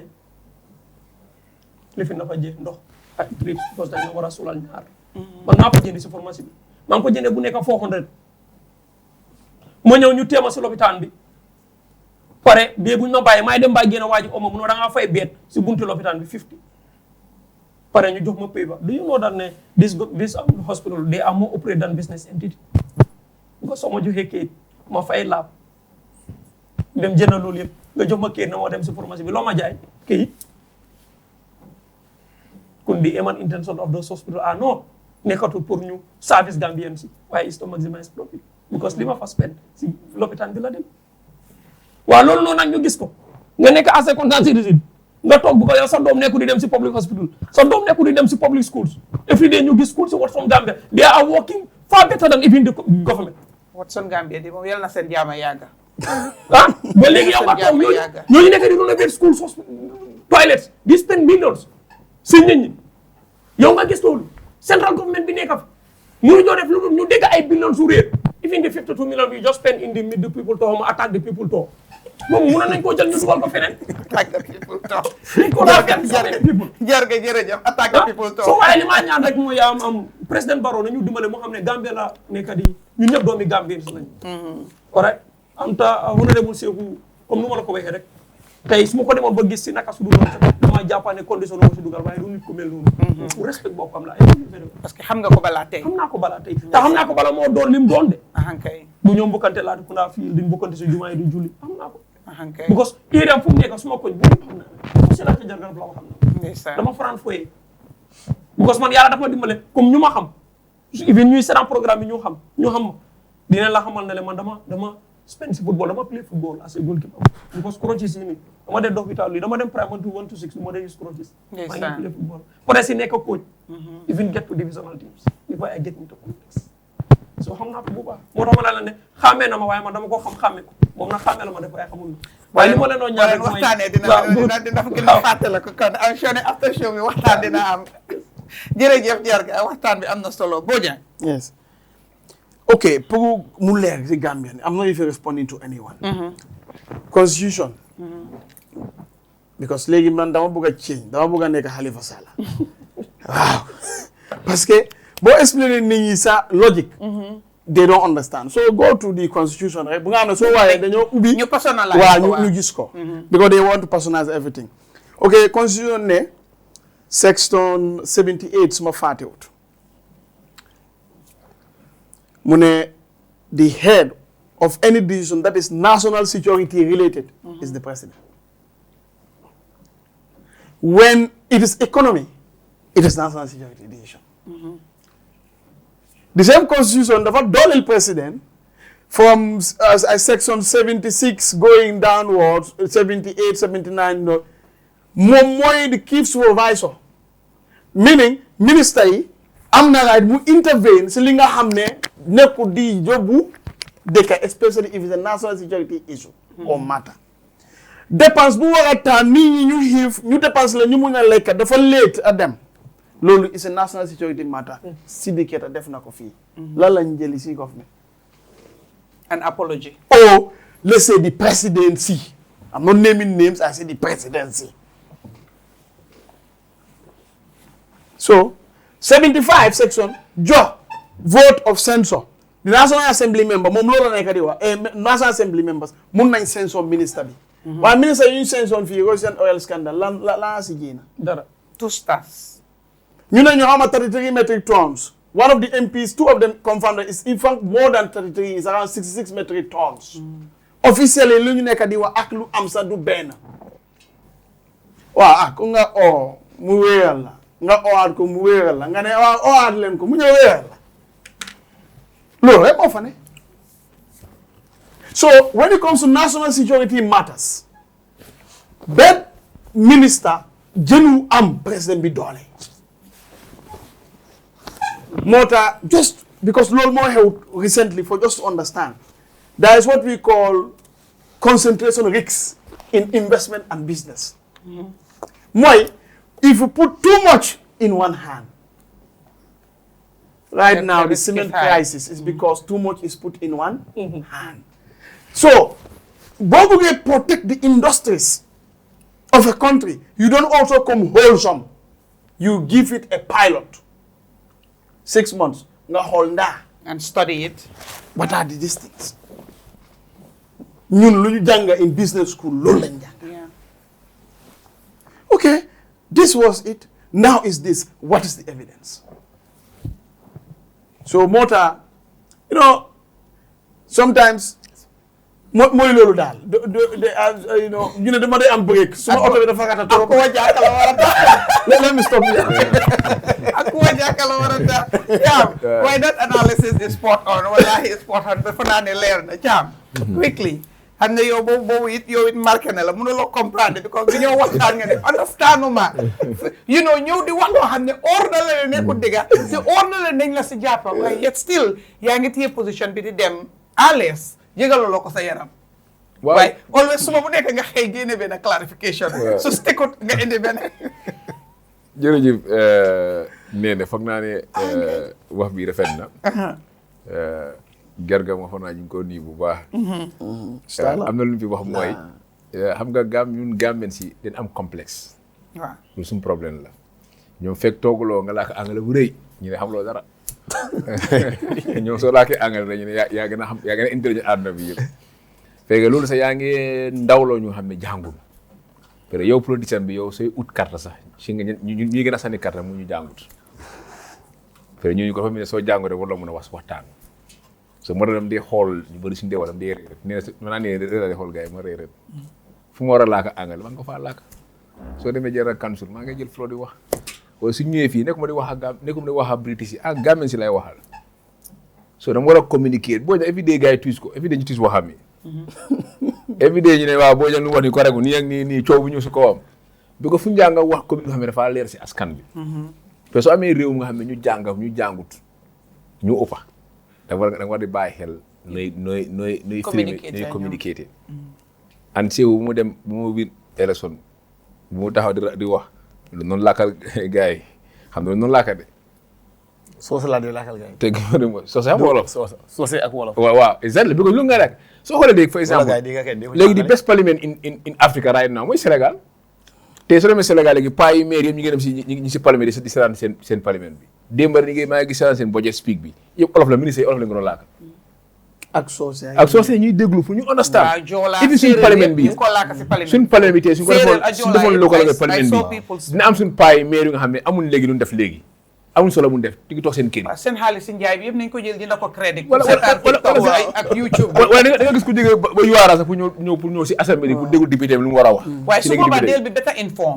dañoo understand loolu si am grand loolu si am ni yëpp yaa ngi dégg ay ministre xale bi ngay dégg ñu ne xale bi ñëw na si dëkk bi xamul si naka la war a ñëwee loolu sax isi problème si government government bi am xaalis de xamul ne xale bi sax naka la war a jaare bi koy dégg ne leen leen ko si assemblée bi angal leen laaka rek jeex na ñu ne nguur bi dégg nguur am na xaalis léegi fekk xale bi sax yow ñu ko isi sax ñoom ñoo ko soobaay ñoo ko coordinate ñoo ko delloowaat sax parce que soo indee projet understand nga hire consultant from outside ñoo ko delloowaat waaye année bi di ngeen bilam government bi sax ne government bi di nga lekk xaalis réew mi yaa ngi ko import xaalis bi yëpp dafa delloowaat comme des bo dañ ko am lu fekk laa ko lu engrais rek ñëw problème ngay am but anyway waaw soo foog naa yooyu dañ ko si ministre bi waaw soo si wàllu ministre bi foog naa dama in line with honorable mooy moom fu mu demoon wax ko mooy si nekk député yi foofu la demoon mu wax am nañ oversight naka council committees yi nga xam ne MP sax mooy seen liggéey ba ki Demba Ndiaye bu coowee Yaaya Jammeh assisé Yaaya Jammeh amee benn député taxaw na mu naka motion without notice mosu waaw mooy kii naka nekk Bakaw waaw def na ko naka fii naka passé non fii la xam nga Saloum Séni waaw def na ko exactly so right now ministre taxaw na mu ne lii loolu bor yi nga xam ne ñu ngi koo fay within 24 hours fa la tokki embassy bi ñoo génn xaw ma ñoom ñoo génn ñu ne ñoom journaliste standard waaw standard waaw ñoom ñoo contact gars yi ñu jox leen that information ne ñoom amul benn bor diggante ñu ma government government loolu daaxa sa def si xëcc loolu daaxa def si xëcc te mu resign kay su resign ñu daaxa moom si boppam leena laa bëgg pour ñu leeral Gambian si ma waxaat ko xëy na dégguñ leen ko loi joona parlement mu acte waaye loi joona président bi mu daax foofu laa bëgg a ñëwee foofu laa ñëwee te lu gënoon a gaaw mooy président mu daax no I think waaw ma ne président bi mu daa kii si lii déedéet am not into personal issues loi ne président mun ngaa daa ministre su defee lii ak lii ak lii ak lii waaw loolu la président bu ngeen jéene léegi nag suñu xoolee gis nañ ne lii is not the first is not the second and it's not in one individual only mu ngi happen it's habitual so recurrent mu ngi happen so parliament oral bàyyi parliament fa am na ko ne moom affaire moo gën a gaaw no we are discussing about what happened in the parliament waaw léegi non loolu laay expliqué comme li xew si parliament bi exactly parce que parliament bi la taxaw mu wax so parliament bi am nañ power pour daaxa ko sax exactly waaw they can pass seen agenda boo dee pass seen what happened parliament bi xam nga boobu parlement am nañ raay pour daaxam ministre bi mun nañ ko rek o mu ñëw si assemblée bi mu leeral ku leen convaincre ñu passe pour no confidence oto bu tekkalee gars dañ koo génne si dañ ko war a koo génne boo dama gëm ne ministre bi dafa def lu nga xam ne rafetul si réew mi because tam lu nga xam ne yow da nga taxaw si néegi député foofu lañ yaakaar mooy été nu ko war a waxee ndaw yi naka pencum ndaw yi réew mi foofu mooy gis nga président am na doole de waaye néegi député yi tam doo ko de caaxaane loolu sax dafay yàpp waaye amul ne doo ko caaxaane sax président am na doole waaye parlement bi moo gën a am doole moo gën a am doole parce que parlement mun naa génne président mun na génne parlement waaw exactly so doole bi du benn non président mun naa génne parlement Gambia naka comme dissolve fa la mun na ko dissolve right now bara su ma dem assemblée waaw dafa waaye based on am na lu xew comme based on exactly you know comme xam nga ak based on mën a imprimer président tam dafa am résine lu ko mën a imprimer waaw loolu la so comme vice versa non MC waaw I think bu tam bëgguma laay li fi waaye dañu waxtaan we want to make it clear nangu naa ñu war rek gis nga boo xoolee parliament nga xool relationship bu constitution bi create parliament ak all these organs separation of powers am na waaye am nga boo court George ñëpp ñuy taaw may la chance nga wax ñu ne contempt isn't it lan mooy contempt ñaaka jóg kër tëdu man su ma amee ministre ku nga xam ne loi bi ne section 67 ma code moomu actam ne loo def lu asi gàcce si présidence loolu doy na pour présidence bi ñu génne non du gàcce si présidence non may ma moo xam nga présidence mooy image réew mi waaw moo tax su ne Amérique la ngelaw bu mooy xëcca duga di fi bu mooy nooy dañ koy examine because loi moo ko def noonu ngelaw sax bu mooy nooyi dañ koy examine. The oxygen, right? dañ koy monitor air quality. laajteel nit ñi. so what we are trying to explain is. so amee minister. ku def li nga xam ne dafa asi disrepute to governance generally. parliament ni temps bi nga war a table budget bi defuloo ko. leneen scandal ñëw it means soo ko bàyyee you are allowing that disrepute to come to you. so loolu rek nekkul affaire yi parliament. waaye yow sa toogu bi. war nga ko sànn. non moo tax ma ne xam nga dafa am boo jàng moo tax ma ne am na fa xam ne dama fay nangu ak Yaya Jammeh gis nga Jammeh ak noo ko munti bañ. when you come to see ministre mi Yaya amoon na best ministers bi nga xoolal Mame Boye Ndiaye bu mu fa nekkee this nonsense yi yëpp da ko gis time Mame Boye Ndiaye lu mooy dëgga ifi Yaya Jammeh xoolal ministre Yaya Jammeh nga compare ko ministre Jawar kii naka Baro yi Jammeh ministre bi da ngaa liggéey by force da ngaa deliver Yaya Jammeh moom mu ne comme problème bi parce que ministre bi kenn ku nekk gis na leen daa doon tàngara xoolal suñu forêt bi naka la meroon despite ni yéen way ñu yëpp we have not seen any situation of them fighting over love. Sorry to interrupt. Waxuma in terms of dictatorship. Ibrahim Ba leneen nu to Jammeh. Waaye to compare Jammeh to President Adama when it come to liggéey. In general dafa mel ni yu compare Lionel Messi to Lukaku. Lionel Messi to Lukaku. Kan mooy Lionel Messi. Lukaku sama player la woon de. So you're telling me boo ja am paala tey de bi da gare ko de déedéet am yaay son be kii nga wut dara sax kii lu waa lu mu loolu la nekk comme player bi la no boy I can give you 1.5 million reasons. Yes. 1.5 million reasons.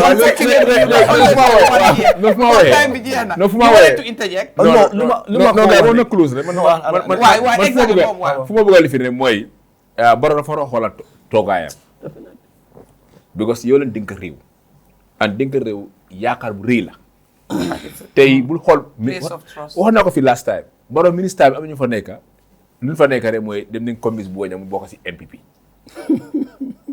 am na ministre xam Barrow nga xam ne duñ liggéey dara ñoom lu ñu am rek mooy ngi isi ay nit ne Barrow isil naa kii nit loolu yóbbu réew politique yóbbu réew time politique jotee mun ngaa politique si passé liggéey réew mi tey right now 9 years président amul benn dunda bu nga xam ne si du di askan mi wàññeeku na Barrow fu mu fekkoon Saikou Marong dafa yokku fu mu fekkoon luwaas dafa yokku fu mu fekkoon muba dafa yokku fu mu fekkoon tàppala ba yokku na amul dara lu nga xam ne wàññeeku si nguuri Barrow dara wàññeekuwul marché bi loolu si marché da nga dugal léegi ñu ne dalasi nga ñëwaat ñu ne tout dalasi am na lu wàññeeku de mu to Yaya Jammeh waaw soo ñëwee so right now loolu xam nga réew dunda bi horrible gis nga dunda bi yow right now tries ñëwul Gambie am na lu des moom tey tries ñëwul Gambie xam naa ne këram bundi këram léegi ni yaa ngi ko line fu mu nekk pour dépense guddi de dépense ëllëg bëgg ni yaa ngi soxla si réew mi fu mu nekk nii loolu dañ ko xool nga xool xale bu ragal naa ne xale boobu dama ragal ne soo waree si biir diil lañ ko mën a def ne dañ war a fay bor ñu doo ko si politique bëgg élection ngay ñëw moom loolu yëpp xëy na si élection mi ngay ñëw otherwise lu da waaw ci parlement MC wax this particular topic dinañ ko indiwaat ñu gën koo yaayal because time bi jàmm nañu honorable ñu may la time rek soo bëggee just add yokka si any one of them li ñu wax and then nga use opportunity tamit to do your closing remarks and before ñuy take programme bi. Well, I think li ma am pour like comme Jare kan wax comparing Barrow and Jammeh nobody will do that. Nobody should even think of comparing. Waaye du lu ees. Jammeh ak yaa ngi ko soog a dégg. Well, d'accord dañ nga amoon ci seen special advice dama la wax ne nekkul lu ees nit ñi ñu ngi ko def. That's okay. That's fine. Special advice du président. Waaye comme like loo wax ni woon na ko de. Yeah, man tam dama laa wax ne rek comme like I know kenn warut a compare Barrow and Jammeh. Lu tax foo wéer loolu. Environment, everything is different. Everything between the two is waaye soo ne environment soo ne environment comme MC mu ngi laa wax soo compare dunda time Jammeh ak now you understand it was way better right MC naka lañ ko waxatee when it ko xaaral nga ne duñ ko compare when it comes to security understand nga safety ak yooyu noonu doo ko compare people felt safe then more than now. I think those statements. There was free education. There was free education. You know, then now. So that discussions warutoon am kenn warut a compare Yaya Jammeh. boobu yëpp di baro. warutoon a am waaye. yaa ngi gën a ñëw kon baro. loolu yëpp di baro la. waaye kon loolu yëpp di baro la. léegi bu na warutoon a am léegi dañ ko déglu rek mu laal nga warutoon a am. because baro lu mel ak Yaya Jammeh lu mel kan mooy compare Yaya Jammeh ak baro. Why it's not the melocan of the leaders, it's the lives of the people. It's not about the melocan. It's about the impact, the lives that what is impacting the lives of people, not the individual. Yeah, Jammeh mu ngi okay woon. Baro mu ngi okay. Yeah, let me tell you something. Yeah, Jammeh ben tey mu ngi okay. fu mu nekk noonu. waaw xëy na nekkut ne nam meloon la ba mu nekkee président. waaye président Barrow mu ngi ok tey yàlla traité ko anything lu happen si dëkk bi Barrow mooy nekk last person kuy get affected. ok Yaya Jammeh fa mu nekk mooy nekk last person kuy get affected. ñan ñooy get affected mooy man yow ak ñi nekk fii ak ñi ñoo seetaan. so ñun ñooñu la ñoo waxal. what impacts us not what impacts the leaders. So you not talk about their lives, but what their leadership has done to impact the lives of the citizens. That's what we are trying to compare. Exactly, I'm trying to tell you. Okay. The leadership of Adama Barrow, leading Gambia, and Yaya Jammeh, can what will you compare? Tell me Yaya Jammeh, you have nyata nisi nyufi de. Nyata nisi no, nengo muhanti di correct. How many people will go to work? Yangi halan nati tinani be odu mani. Okay. You understand? Okay. Nyata nisi nyori talk like you get outside, you come just come to so you see me like, and you get lost. You know. Loolu bari na dafa bari woon. yaa ngi understand. Democracy bu ñu am tey. we are all sitting here ku nekk is just yaa ngi wax sa opinion. and this is exactly what we want. this is what the government vote for. and then ñu ngi ko am. yaa ngi understand. ñu ngi wax fii ni everybody is discussing ñu ngi waxtaan you know kenn dafa déglu nii and then they will just sit in their quiet corner déglu gerte ga lu mu wax Boja lu mu wax yow loo wax kii mu ak lu mu wax and they say hey come on no ba dëkk bi nii la war a demee. and then we are having that one. and nobody is censoring you for that. all right. And you want to compare that to Yaya Jammeh? Let me tell you, a mental freedom is better than everything. Nobody is suppressed. Do you know hunger can affect your mental freedom? No, but let me nene, degala lu ñu wax ni bagage dafa seer. Affaire si seer na. Nobody deny that one. Man dama ko de wax ni. Things are expensive, that's the truth. Why? Am na lu nekk di happen tamit. Aduna bi yëpp Are you aware of this epidemic of people being deported? They're all losing their minds. Because they don't have jobs or whatever. The influx of people coming, the irregular migration, migration, and all that thing. Why still now they am nekkuñ à l'aise. Loolu mu ngi leen di affect regardless of yow li nga koyee democracy ak peace ak yooyu noonu. and all that. Waaye ñooñu noonu dunduñ ko yëguñ ko. Loolu laa la wax ni ma ne la. No one, that's true. The price of some commodities are expensive, all right? But that is as a result of something. It's only happening in Gambia. Anywhere that you go to, Akwon, before and now is totally different. Things have changed. Okay. Let me tell you that. Gambia, average Gambian St. Andin is very low. No, we have to understand that. I'm a Gambian like you. All right, luma de leka longa de leka fuma de fan follow. That's why. Why linga aman awko? No, why despite that one, you look at the responsibility. I have a family. I'm from an extended. Oh Lord, sure. No. MC please walk. No, but he has a family. Of course, no. I'm telling not only family, but like you have friends and everything, extended family. Not everybody. So you're saying I don't have that? No, I didn't say that. Oh, okay. I don't know where you come from. Okay. I'm telling you. No, because you said I say what you earn, I don't earn it. Yeah. Yes, it's different because you have a family. Yeah, because I'm a small family than Nikadila. Okay. All right. It doesn't matter how much you earn in here to the end of month. It will never be enough. Okay. Even the president, your monthly salary will never be enough because we all know. Things today, yesterday, and today is totally different. You understand, Lulu? All right. And then also, let me use this opportunity also to thank my fellow panelists. Before you thank us, I want you to look at the camera. Just say one or two things. People watching will finish this program, listening to Saikou Marong, and feel hope is instilled. It's gonna get better. Well, I think one haluru, moi, ngurla, and then things are going. Adama Barrow government now under NPP lead government now. After some years danka, I know we feel their pain. Ne bagasi dafa share. Why come dankan and we will be there. Si process lañ nekk si process boobu noonu am na léegi daf dem meeting waaye du Gambie rek la the whole world rek la foo dem rek affaire si dafa meeting yaa ngi understand foog ñu understand loolu it doesn't matter what happened and then also xam nga man lu ma dee jaaxal mooy ñu dee ñëw si platform all those people are talking suma party they are not giving an alternative ne leen ne dunda nii la waaye man su ma ñëwee lii ak lii laa def si dunda the only party bu dee jëna def loolu mooy li ma ko dee déggul mooy doy Halifa Sallah is very good at that he will give you a proposal ne ñun su ñëwee this is what we're going to do lii la ñëw def si fishing industry lii la ñëw def lii all right but most of these other political parties are not giving us that options all right and then Adama Barrow at least I'm then starting. There's a policy for all government, every sector you go to, there's a policy. And then that could be a discussion for another time. Maybe if I'm available also, I'll come back and then we have a more discussion since there's no time. Let me just stop there. Welcome. Yes. I will definitely come. No problem. Jërëjëf Saikou Marong daal lim jeexale mooy ne things are gonna get better. It's slow but ndanka ngeen may leen chance ngeen muñal leen ngeen dal ngeen teey lépp dina nekk à l'aise su soobee yàlla seen government bi ñu ngi def lépp pour make sure ne dunda bi wàññeeku na pour make sure ne nit ñi feel nañ safe pour make sure ne daal Gambian bi di nga dëkk Gambia doo am reason pour génna parce que Gambia doy na la loolu la Saikou Marong tëjee kon di ko jaajëfal rek di am kontaan ak mbégte pour am ko fii nii mu ñëw waxtaan bi neex na lool we wish nañu amoon enough time pour continuer waxtaan bi waaye li ñuy def rek li ñuy wax lu neex du doy dañ koy dog ba beneen yoon kon tey programme tey bi fii lañ koy dogee ba beneen Friday ñu mun a ñëw continuer ko gën a yaayal programme bi hopefully moom oo keneen beneen guest pour waxtaan leneen ak leneen la leen li nga xam ne moom la askan bi di mbébét moom la askan bi di joytu li nga xam ne mooy lëmbal réew mi di amaat kontaante rek suma brother Jarga ñëw fi the first time and we all will agree ne contribution am submission am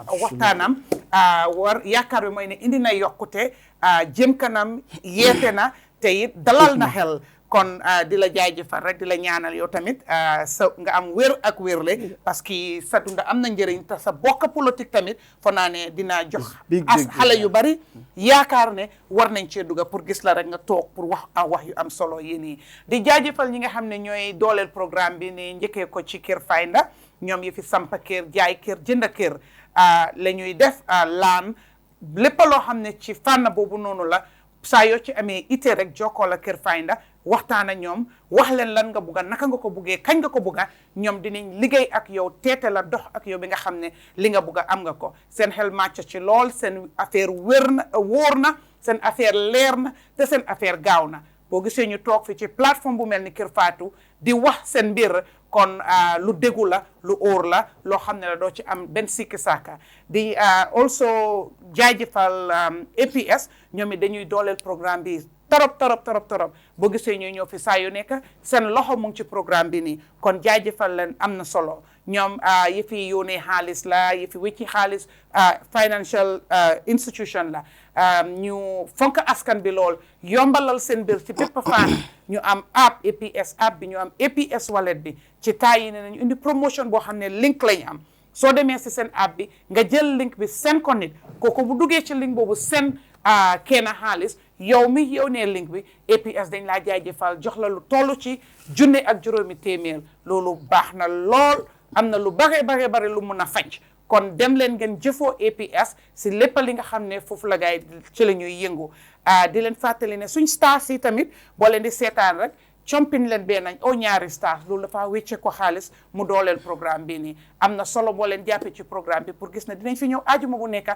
ak different guests uninterrupted pour waxtaan ak askan bi lu am solo la kon di jaajëfal suma panélistes itam beneen yoon di leen ñaanal ajuma bu sell ajuma bu ànd ak jàmm ajuma bu ànd ak taranga ajuma bu ànd ak dal di leen ko ñaanal yéen ñëpp di jaajëfal ñi nga xam ne ñoo nekk ci gannaaw programme machine bi njëkkee ko si Charles Elvis Ngom Lamine Sam ak Siré ak coordinateur bi di Kassa jël nuyoo bi nag teg ko ci loxo borom kër gi di Fatou Touré man di Mori bu baax bi mu séddaleel ma ko yéen ñëpp di leen jaajëfal parce que boo leen téewutoon si machine bi ñun li ñuy def fi duñ ko mën a def kon di leen war dig daje beneen ajuma ci waxtu bi ak beneen grand guest beneen grand show it's your queen Nene Frida Gomez it's bye bye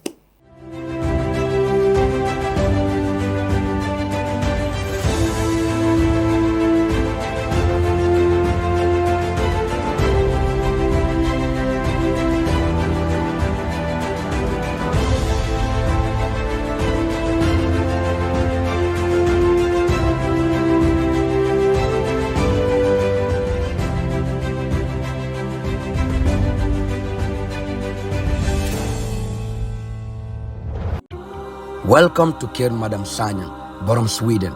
This is another Kid Finder masterpiece. Let me take you through it.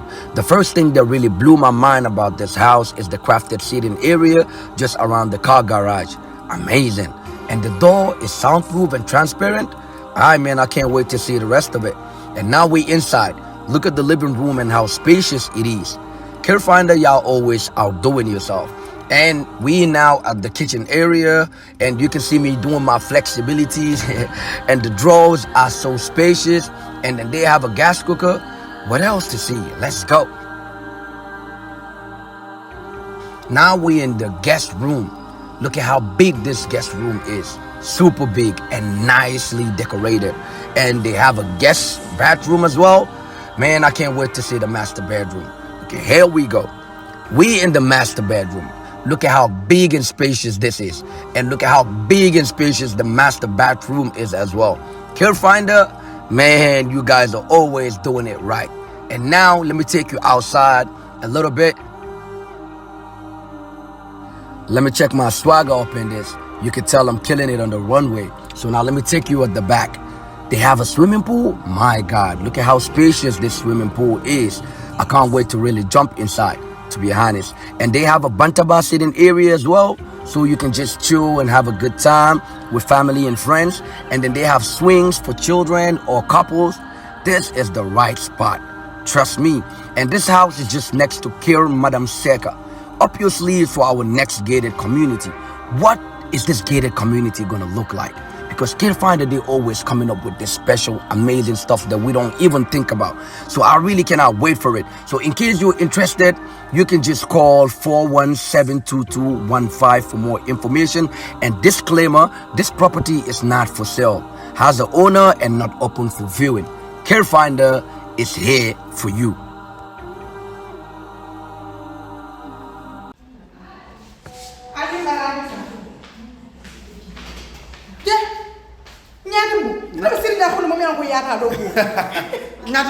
Nyatimbo ntemu APS leti. Ndemu APS leti. APS Gambia lemu APS ti. Katun APS is 100% Gambian. Bari nyatimbo ete kufuri mbala kentala di. Ke nyatimbo ndari taba futu wola. At least ya fonte ko APS min kullo balbiji. Imo fon fonya fon ka fonyo ko ibina do ibodo ko APS jam fane mo fana fonya nyatimbo.